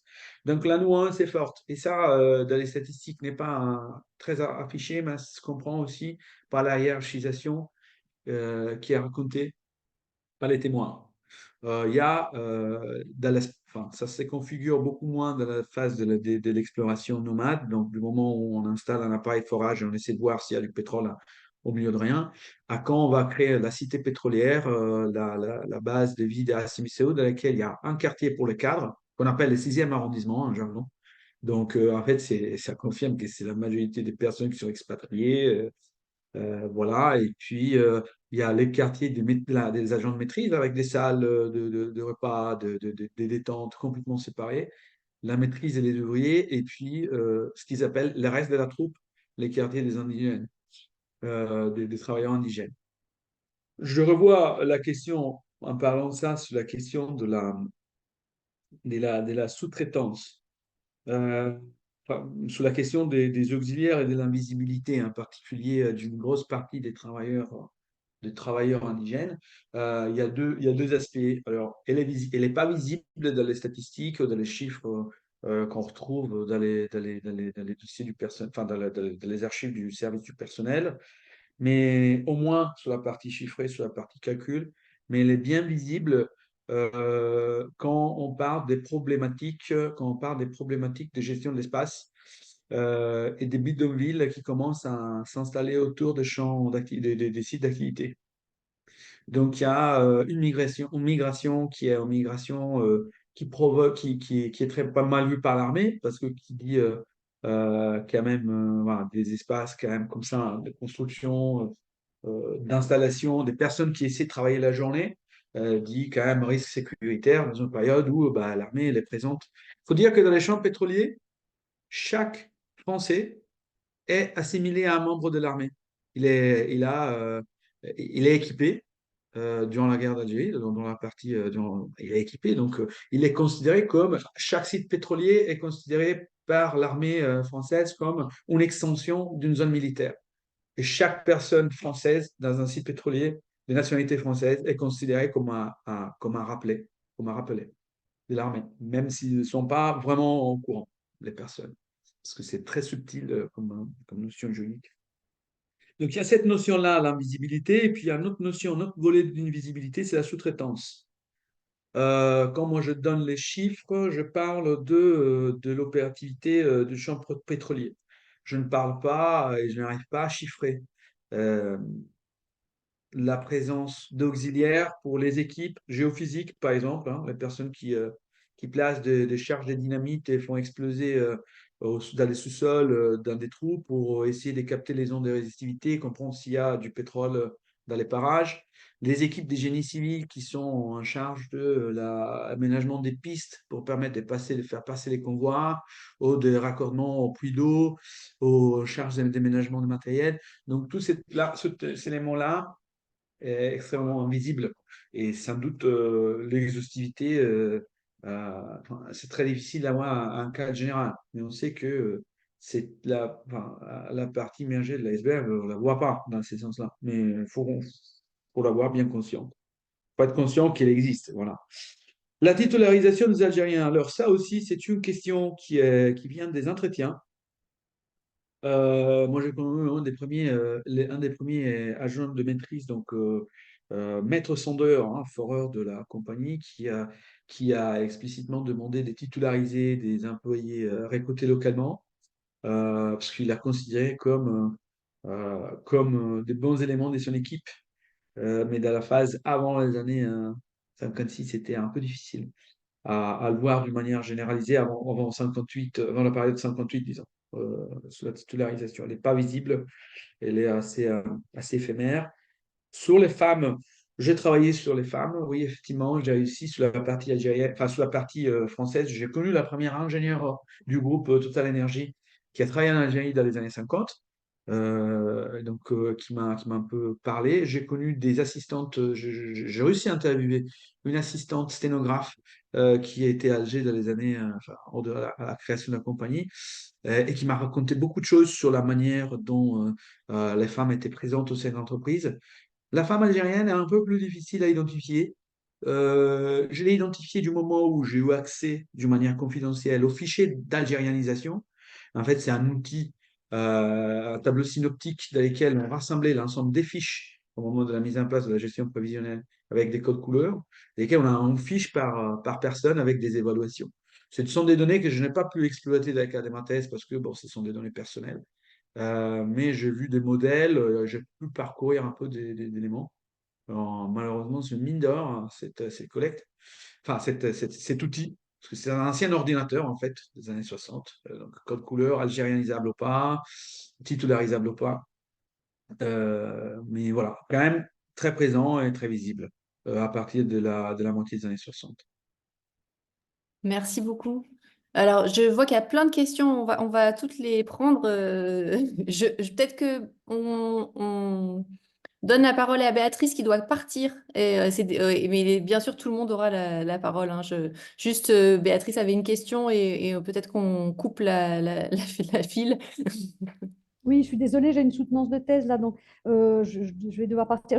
Merci beaucoup, hein, d'abord pour ce très riche, cette présentation très riche. J'aurais juste deux questions. Je ne voudrais pas du tout monopoliser la parole. La première, vous évoquiez des recensements périodiques sur les travailleurs indigènes qui sont faits par l'armée, des organismes régionaux. Alors, pourquoi est-ce qu'on fait ces recensements? Qui fait, enfin, et à quoi servent-ils finalement, hein? Est-ce qu'il y a un usage? Bon, c'est la première question. Et second, il y a une question aussi, c'est celle des salaires. Est-ce qu'on a, je suppose que dans les statistiques que vous avez regardées, il y a beaucoup d'informations sur les salaires. Est-ce qu'on a une idée de l'écart, des évolutions? Comment sont-ils négociés, enfin, négociés entre guillemets? Voilà, c'est les deux questions. Comment sont-ils payés? Est-ce qu'il y a une part importante en nature ou pas? Voilà.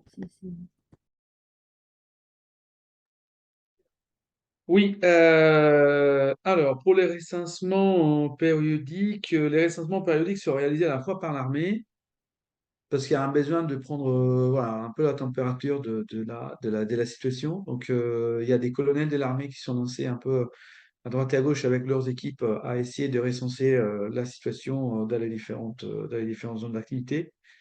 Les résultats, enfin, en fait, les informations qu'on tire, enfin, les analyses qu'on tire de ces informations statistiques sont liées à l'état de la population. Alors, il y a un risque hein, de ce qu'on appelle, qui est très explicite et qui est complètement explicité de prolétarisation du Sahara.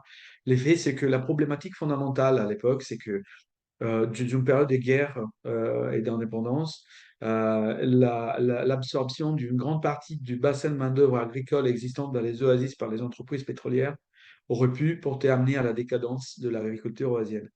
Et ça, voilà, les entreprises pétrolières ont toujours été, elles ont été accusées de ça, et aussi d'aller à entrer en concurrence avec le recrutement de l'armée, qui avait besoin quand même d'ouvriers pour tous les travaux de génie civil. Les génies de l'armée allaient recruter dans les mêmes oasis. Donc, si vous voulez, enfin, dans une économie quasiment agricole avec peu d'artisanat, sauf des villes comme voilà, comme Biskra, Gardaïa, ces endroits un peu plus, voilà, un peu plus conséquents. Il se trouve, voilà, le bassin de main-d'œuvre hein, existant, elle est limité et à la fois elle est partagée entre l'armée, les besoins de l'armée, et puis les besoins des entreprises pétrolières et puis d'autres secteurs, hein, d'autres mines, d'autres secteurs de mines, en particulier à Colombéchar, ce genre par là. Donc, il y a cette volonté, d'une part, de comprendre un peu l'État, donc ce qui donne après des résultats dans ces études du type, alors il faut faire attention parce que ces personnes, elles ont envie à un moment donné de développer un mode de vie qui sera complètement différent et nous, on n'est pas en mesure enfin, de leur permettre de rentrer dans cette démarche-là. Aujourd'hui, on les paye très cher, on les paye plus parce que les entreprises pétrolières ont des salaires qui sont plus importants par rapport aux autres sociétés, mais les questions d'ordre public sont prioritaires. Et puis pour l'Organisation commune des régions sahariennes, il y a une volonté de planification du secteur hein, d'une manière très forte. Parce que il n'y a pas que l'industrie pétrolière à ce moment-là, même si c'est une industrie importante, mais on a besoin de main-d'œuvre et l'existante, il faut la recenser, savoir où elle est positionnée pour aller après la recruter. Les recrutements locaux par les entreprises pétrolières passent dans les oasis par l'armée. C'est l'armée qui fonctionne comme un bureau de recrutement dans un certain sens. Donc voilà. Sur la question des salaires, c'est un peu plus compliqué. Sur la question des salaires, on a des informations, grosso modo, sur l'écart salarial entre comment dire, entre les cadres, les techniciens, certains techniciens, et surtout on a l'écart salarial entre les entreprises pétrolières comme la Compagnie française de pétrole euh, et les autres comme l'autre qui travaille en métropole, en particulier la SNPA, la Société nationale de pétrole d'Aquitaine, l'ARAP, les sociétés publiques qui sont soumises au régime des recherches c'est un régime de traitement salarial spécifique qui est lié aux travailleurs de l'industrie pétrolière des mines qui est élargi à la recherche pétrolière. Tout pour, en fait, pour la compagnie française de pétrole, tout reste sous la main de l'entreprise. Je n'ai pas d'éléments quantitatifs sur, voilà, quand même des chiffres sur les salaires perçus par les travailleurs locaux. Moi, je ne suis pas allé on a des éléments qui permettent de dire, avec le salaire, qu'est-ce que peut faire une personne, mais on n'arrive pas à comparer. Enfin, voilà, qu'est-ce qu'elle peut consommer, qu'est-ce qu'elle peut se permettre, l'achat d'un appartement, la construction d'une maison dans son oasis d'appartement, des naissances. Mais voilà, on va pas plus loin à niveau quantitatif sur les grilles salariales. Merci beaucoup. Alors, je vois qu'il y a d'autres questions, mais en même temps, les collègues qui voulaient les poser, je pense qu'il y a des soucis de connexion. Notamment, il y avait une question d'Eric Onana. On va voir s'il arrive à se reconnecter. Du coup, Malika, je crois que tu as la parole si tu veux poser tes questions. Très bien, entendu. Donc, Merci peut-être beaucoup. présente-toi en 2 mots. Euh, oui, alors je travaille en fait sur la guerre d'indépendance algérienne dans le Nord saharien, sous la direction de Raphaël Branche, donc à l'Université de Paris-Nanterre. Et alors, merci infiniment en tout cas pour cette présentation. C'était vraiment très, très, très, très riche. Euh, oui, la première question, c'était par rapport à la ville de Hassi Messaoud. Je vous avais dit à un moment donné que la ville n'existait pas. Je voulais savoir, est-ce que c'est une affirmation définitive ou est-ce que, par exemple, c'était comment dire, administré, géré, on va dire, différemment par la population locale, notamment investi, voilà, par la population sous une autre forme? Est-ce que c'était un marché? Est-ce qu'il y avait de la vie, tout simplement? Voilà. Oui, oui, La bien sûr. deuxième, Ah, voilà, pardon, pardon, j'ai juste posé deux petites je vais te questions, puis poser comme une ça, question. voilà. Et aussi par rapport à la pénibilité du travail, je voulais savoir, est-ce que ça, au fur et à mesure, en fait, que enfin, le recrutement augmentait justement en travailleurs indigènes, est-ce que cette pénibilité du travail, elle augmentait aussi?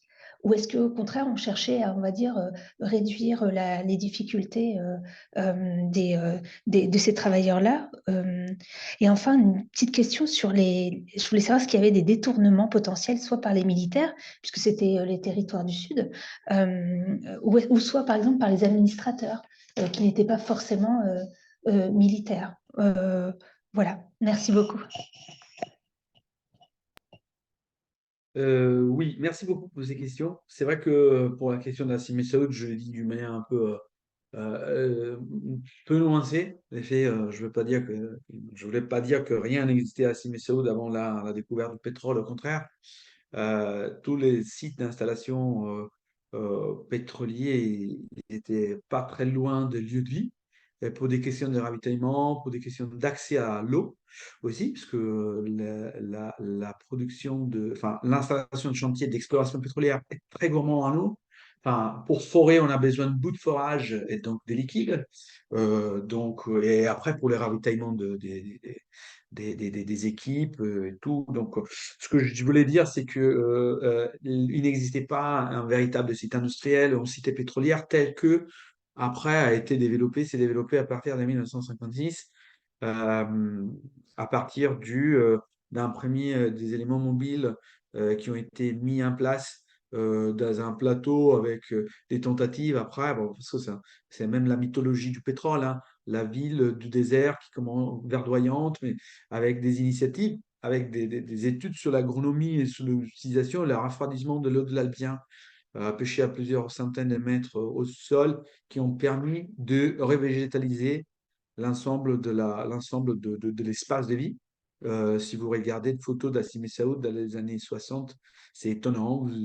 Et les personnes aussi, on se rappelle, on avait l'impression, alors on disait un ancien ingénieur, d'être en pleine Méditerranée, des fleurs, des arbres, avec tout un travail d'agronomie et d'écologie qui avait été fait sur le contrôle des sols et des cultivations, le choix voilà, donc, ce que je voulais dire un peu en caricaturant, c'est qu'il y a vraiment un véritable espace de vie qui sort de nulle part un peu et qui, à un moment donné, autour d'un puits de pétrole, hein, autour d'un puits pétrolier, et qui s'équipe au fur et à mesure avec 2 aérodromes, voilà, des bases de vie, des espaces de détente, pour arriver après à la moitié des années 60 avec une véritable ville qui commence à se structurer, des logements, des hébergements, et puis derrière et puis derrière, la cité qu'on connaît aujourd'hui, d'Hassim Saoud. Voilà. Donc, ça, c'est la question. Puis, sur la pénibilité du travail, alors les conditions, c'est vrai, c'est un sujet des espaces de vie, je ne vais pas aborder, ou la configuration des espaces de vie. Alors, dans les archives, on a des archives des plans d'urbanisme, des constructions de la cité d'Hassim Saoud. qui explique comment était réparti. Voilà, j'ai un peu mentionné dans la réponse précédente qui a été réparti, qui logeait où, comment on logeait.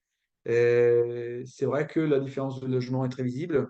Alors, si l'Européen et les Français algériens, enfin, les Européens d'Algérie et les Français de métropole ont droit à des cabines climatisées, les travailleurs auxiliaires ont droit d'abord à des logements en dur, enfin d'abord dans des camps, des tentes, et puis des logements en dur, mais la climatisation n'existait pas. Et c'est un des gros sujets de l'indépendance, avec beaucoup des questions qui ont été amenées même par la presse algérienne par l'indépendance, de la disparité de traitement entre différentes entreprises. La compagnie française de pétrole qui n'est pas dans cette réduction de la pénibilité du travail du travailleur indigène versus d'autres entreprises installées ailleurs au Sahara où les logements de travailleurs indigènes dans un espace climatisé est attesté à partir de la moitié, enfin, à la fin des années 50. Mais il y a quand même une prise de conscience, même à niveau médical, sur l'alimentation, ça c'est important, sur la récupération, tout le temps de récupération au travail, l'alternance travail-repos. Et il y a des études, par exemple, qui sont faites par les médecins de la compagnie sur la nourriture. Donc, la simplicité, par exemple, à se réhydrater via des systèmes, enfin, via des typologies de nourriture comme des salades ou d'autres choses qui ne font pas partie de la culture alimentaire des travailleurs indigènes, dans un certain sens, et qui a des volontés vraiment d'arriver à étudier les bilans hydrauliques, hein, bilan de transpiration, autre chose, il y a une réflexion. C'est une réflexion quand même qui est menée, mais c'est des questions de rentabilité, de productivité. C'est tout lié à ça. Voilà. Et après, il y a la question de détournement militaire. Je n'ai pas bien compris quel. Ouais, qu'est-ce que tu entends par Oui. détournement, en fait? Détournement En de fait, quoi? parce que enfin, j'ai cru voir dans plusieurs documents d'archives que certains administrateurs ou certains militaires, en tout cas, n'étaient pas vraiment contrôlés. C'est-à-dire ils agissaient un petit peu comme des petits maîtres, entre guillemets. Et du coup, je voulais savoir si, par exemple, est-ce qu'ils arrivaient à tirer profit en faisant des détournements par rapport à, je ne sais pas, enfin, j'ai pas d'idée précise, en fait, plus que ça, mais d'autant que j'ai pas trouvé de document, en fait, qui allait en ce sens. Mais je voulais juste savoir ce que, par hasard, vous seriez tombé sur, je ne sais pas, un représentant de l'autorité coloniale qui aurait été un petit peu, comment dire, un peu, voilà, intéressé. Voilà. Non, je n'ai pas une précision sur ces éléments. En tout cas, c'est pas via les témoignages ni via ni via les documents que j'ai lus. Il y a, c'est quelque chose qui n'est pas enfin, qui n'est pas explicite dans le document, monsieur le T. Merci beaucoup. Alors, je reprends, il y a des questions en fait qui ont été posées dans le chat en parallèle. Peut-être qu'en fait, il y a deux questions qui se rejoignent d'une certaine manière. Il y a une question de Adolphe qui revient sur la hiérarchie de la main-d'œuvre. En fait, fait un parallèle avec ce qui se passe dans d'autres secteurs comme le secteur agricole, avec une hiérarchie de la main-d'œuvre entre la main-d'œuvre locale en Haute-Volta au Burkina Faso, puis des travailleurs sénégalais, les intermédiaires syro-libanais, et puis finalement la question de Alioune Ndiaye, pardon, qui va aussi un peu dans le même sens de réfléchir aux manières dont le personnel, la main-d'œuvre est catégorisée, segmentée, etc. En fait, les deux questions, elles vont dans le même sens, je trouve. C'est la question peut-être de ne pas penser uniquement les choses de manière bipolaire, comme le font souvent les autorités coloniales. Il y aurait les Européens d'un côté, les indigènes de l'autre, mais de se demander aussi s'il n'y a pas d'autres groupes sociaux au sein des travailleurs qu'on pourrait identifier, notamment, je sais pas moi, des travailleurs tunisiens ou des travailleurs qui, voilà, donc vous avez déjà introduit cette idée-là, hein, entre notamment le fait qu'il y a des Français d'Algérie et puis des Français de métropole, mais est-ce que vous avez d'autres critères comme ça qui permettraient de complexifier ce monde des travailleurs dans l'entreprise que vous avez étudiée? Et Oui, oui, absolument. Ouais, c'est une question très intéressante. C'est vrai que je suis passé assez rapidement sur la partie du conflit, enfin, conflit syndicaux, quand même, de mouvements syndical à partir de 64, et des conflits qui vont se cristalliser après au sein des comités d'entreprise, une fois que les comités d'entreprise sont créés. Et au moment où l'entreprise, et donc ses représentants du personnel, et ses représentants de la direction générale hein, aussi, commencent à négocier avec les représentants du syndicat. À partir de l'indépendance, alors que ça, c'est pas visible avant parce que c'est pas une question. Il y a une répartition entre les travailleurs du Sud, on les appelle, et les travailleurs algériens. En fait, il y a une volonté, dans un certain sens, de reproduire le schéma de séparation du Sahara à l'Algérie du Nord, qui, de la période coloniale, bah, correspond quand même aux fragmentations géographiques, parce qu'au moment de la régionalisation du Sahara, bah, voilà, le Sahara est, du point de vue administratif, séparé de l'Algérie. Mais du point de vue de la stratégie de gestion de personnel et des négociations avec les syndicats, c'est quelque chose qui est très fréquent. Alors, je ne vais pas rentrer dans les détails pour la compagnie française des pétroles d'Algérie, mais au moment de l'élection des premiers représentants syndicaux à la création du comité d'entreprise, un gros sujet amené par les représentants du personnel français, c'est que en fait, les représentants de l'UGTA, il doit être un représentant de l'UGTA de la section des Oasis, donc un représentant local, parce que on sait bien que l'entreprise a une emprise quand même sur les communautés locales. Et il y a quand même une distance forte du point de vue culturel et politique entre les habitants de certaines des oasis, de ces régions des oasis, contre ce qui est vu comme, ce qui sont vus comme bon, les cadres du parti et les cadres du syndicat qui arrivent d'Alger. Et il y a un conflit dans la volonté de la part de l'UGTA de faire en sorte que les représentants syndicaux au sein des entreprises soient en fait des émissaires de la centrale syndicale, donc de la capitale, contrôlée.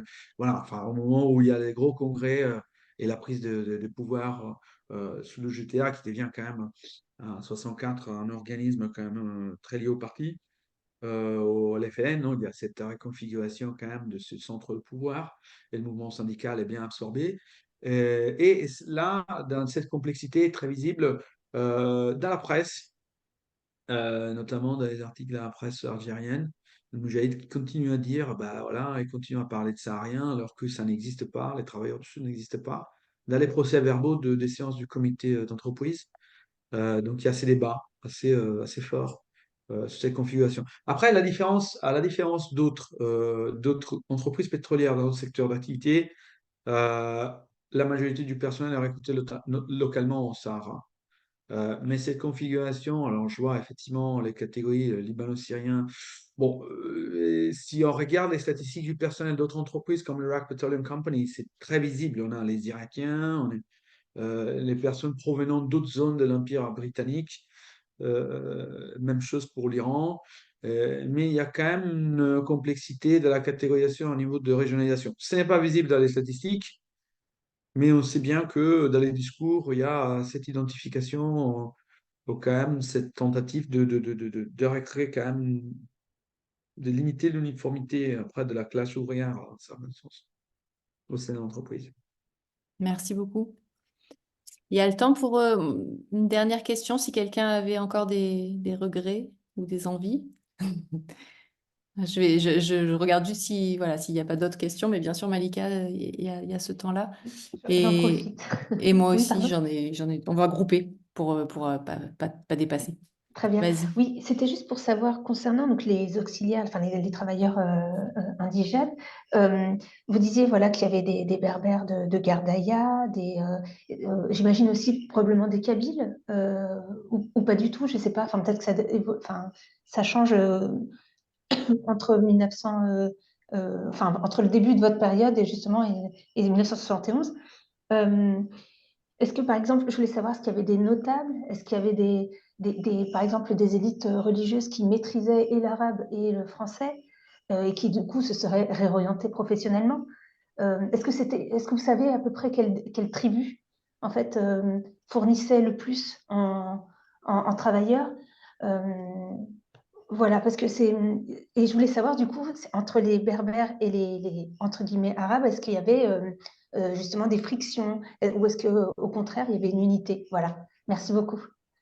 Et moi, de mon côté, pour Je ne poserai pas toutes mes questions, mais j'en ai une qui m'a interpellée vraiment dans ce que vous avez dit tout à l'heure, c'est ce fameux fichier d'algérianisation. Je trouve que ça avait l'air d'être une source incroyable.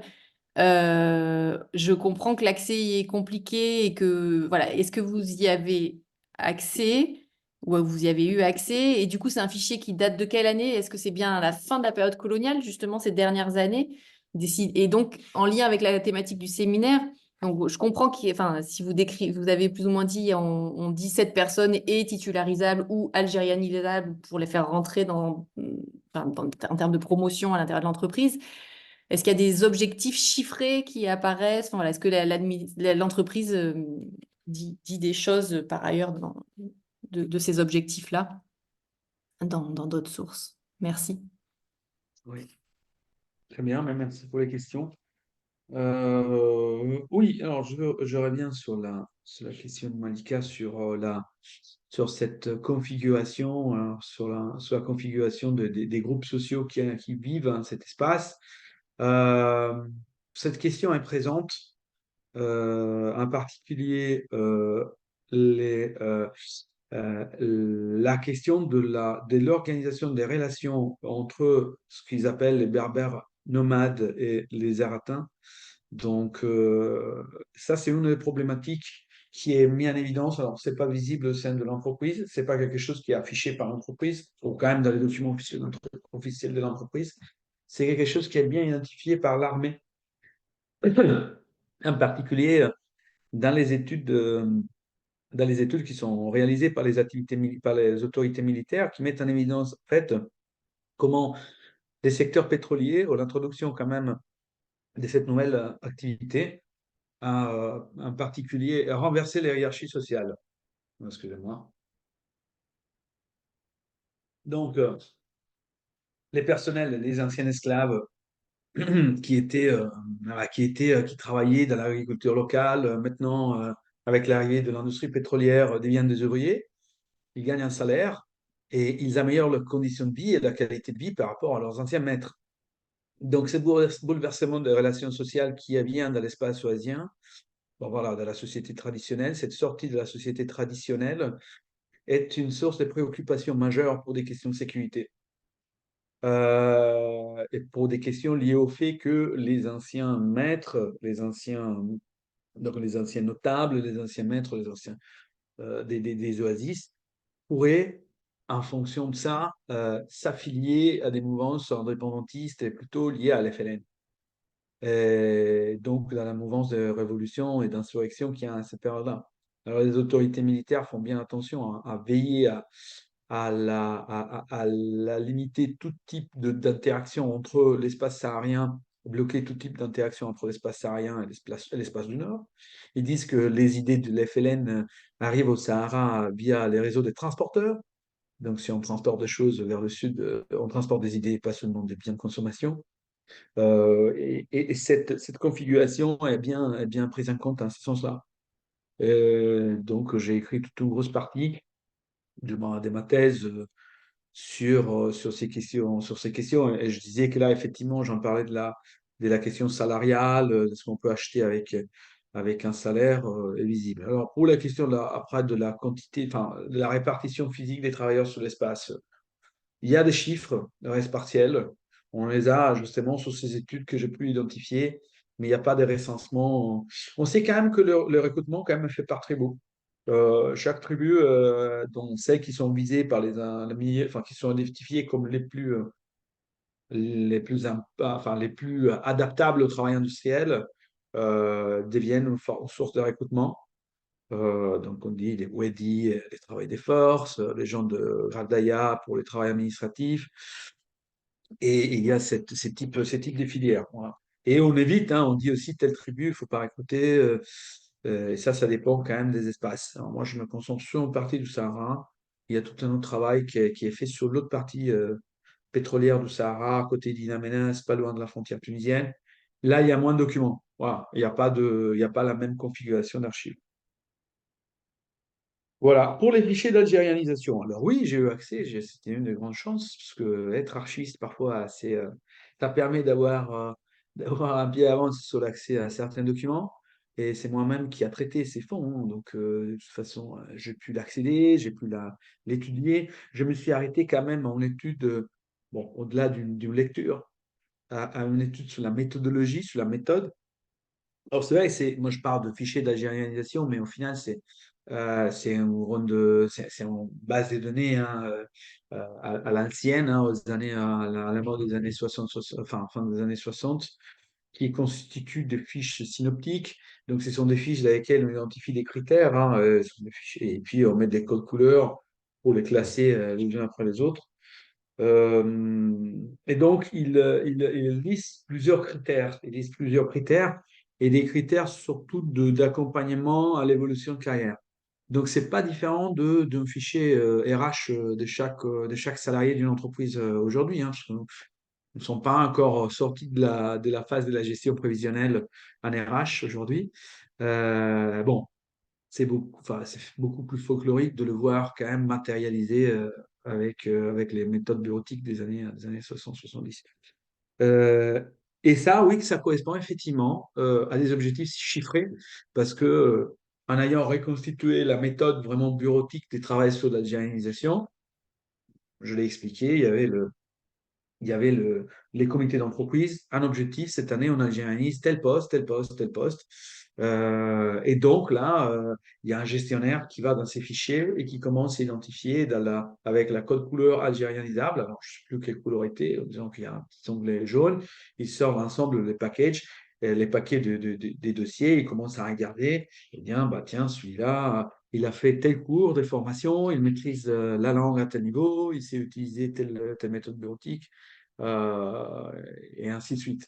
Et donc, il y a une sélection de telles personnes sur la base de laquelle on va implémenter les besoins de formation pour le permettre, sur un espace de temps défini, d'accéder à une position supérieure, en considérant qu'après, les évolutions de carrière, donc passage du poste 1 au poste B, au poste C, est déjà prédéfini et prélisté. C'est un peu, on est encore un peu dans cette démarche-là.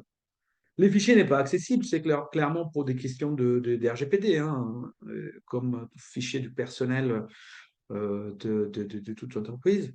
Ce n'est pas une volonté de cacher les sources, au contraire, c'est vraiment un respect des normes enfin, du fait que des informations personnelles, il y a des informations médicales, donc la loi française prévoit quand même 120 ans de la naissance de la personne avant d'accéder à ce type d'informations.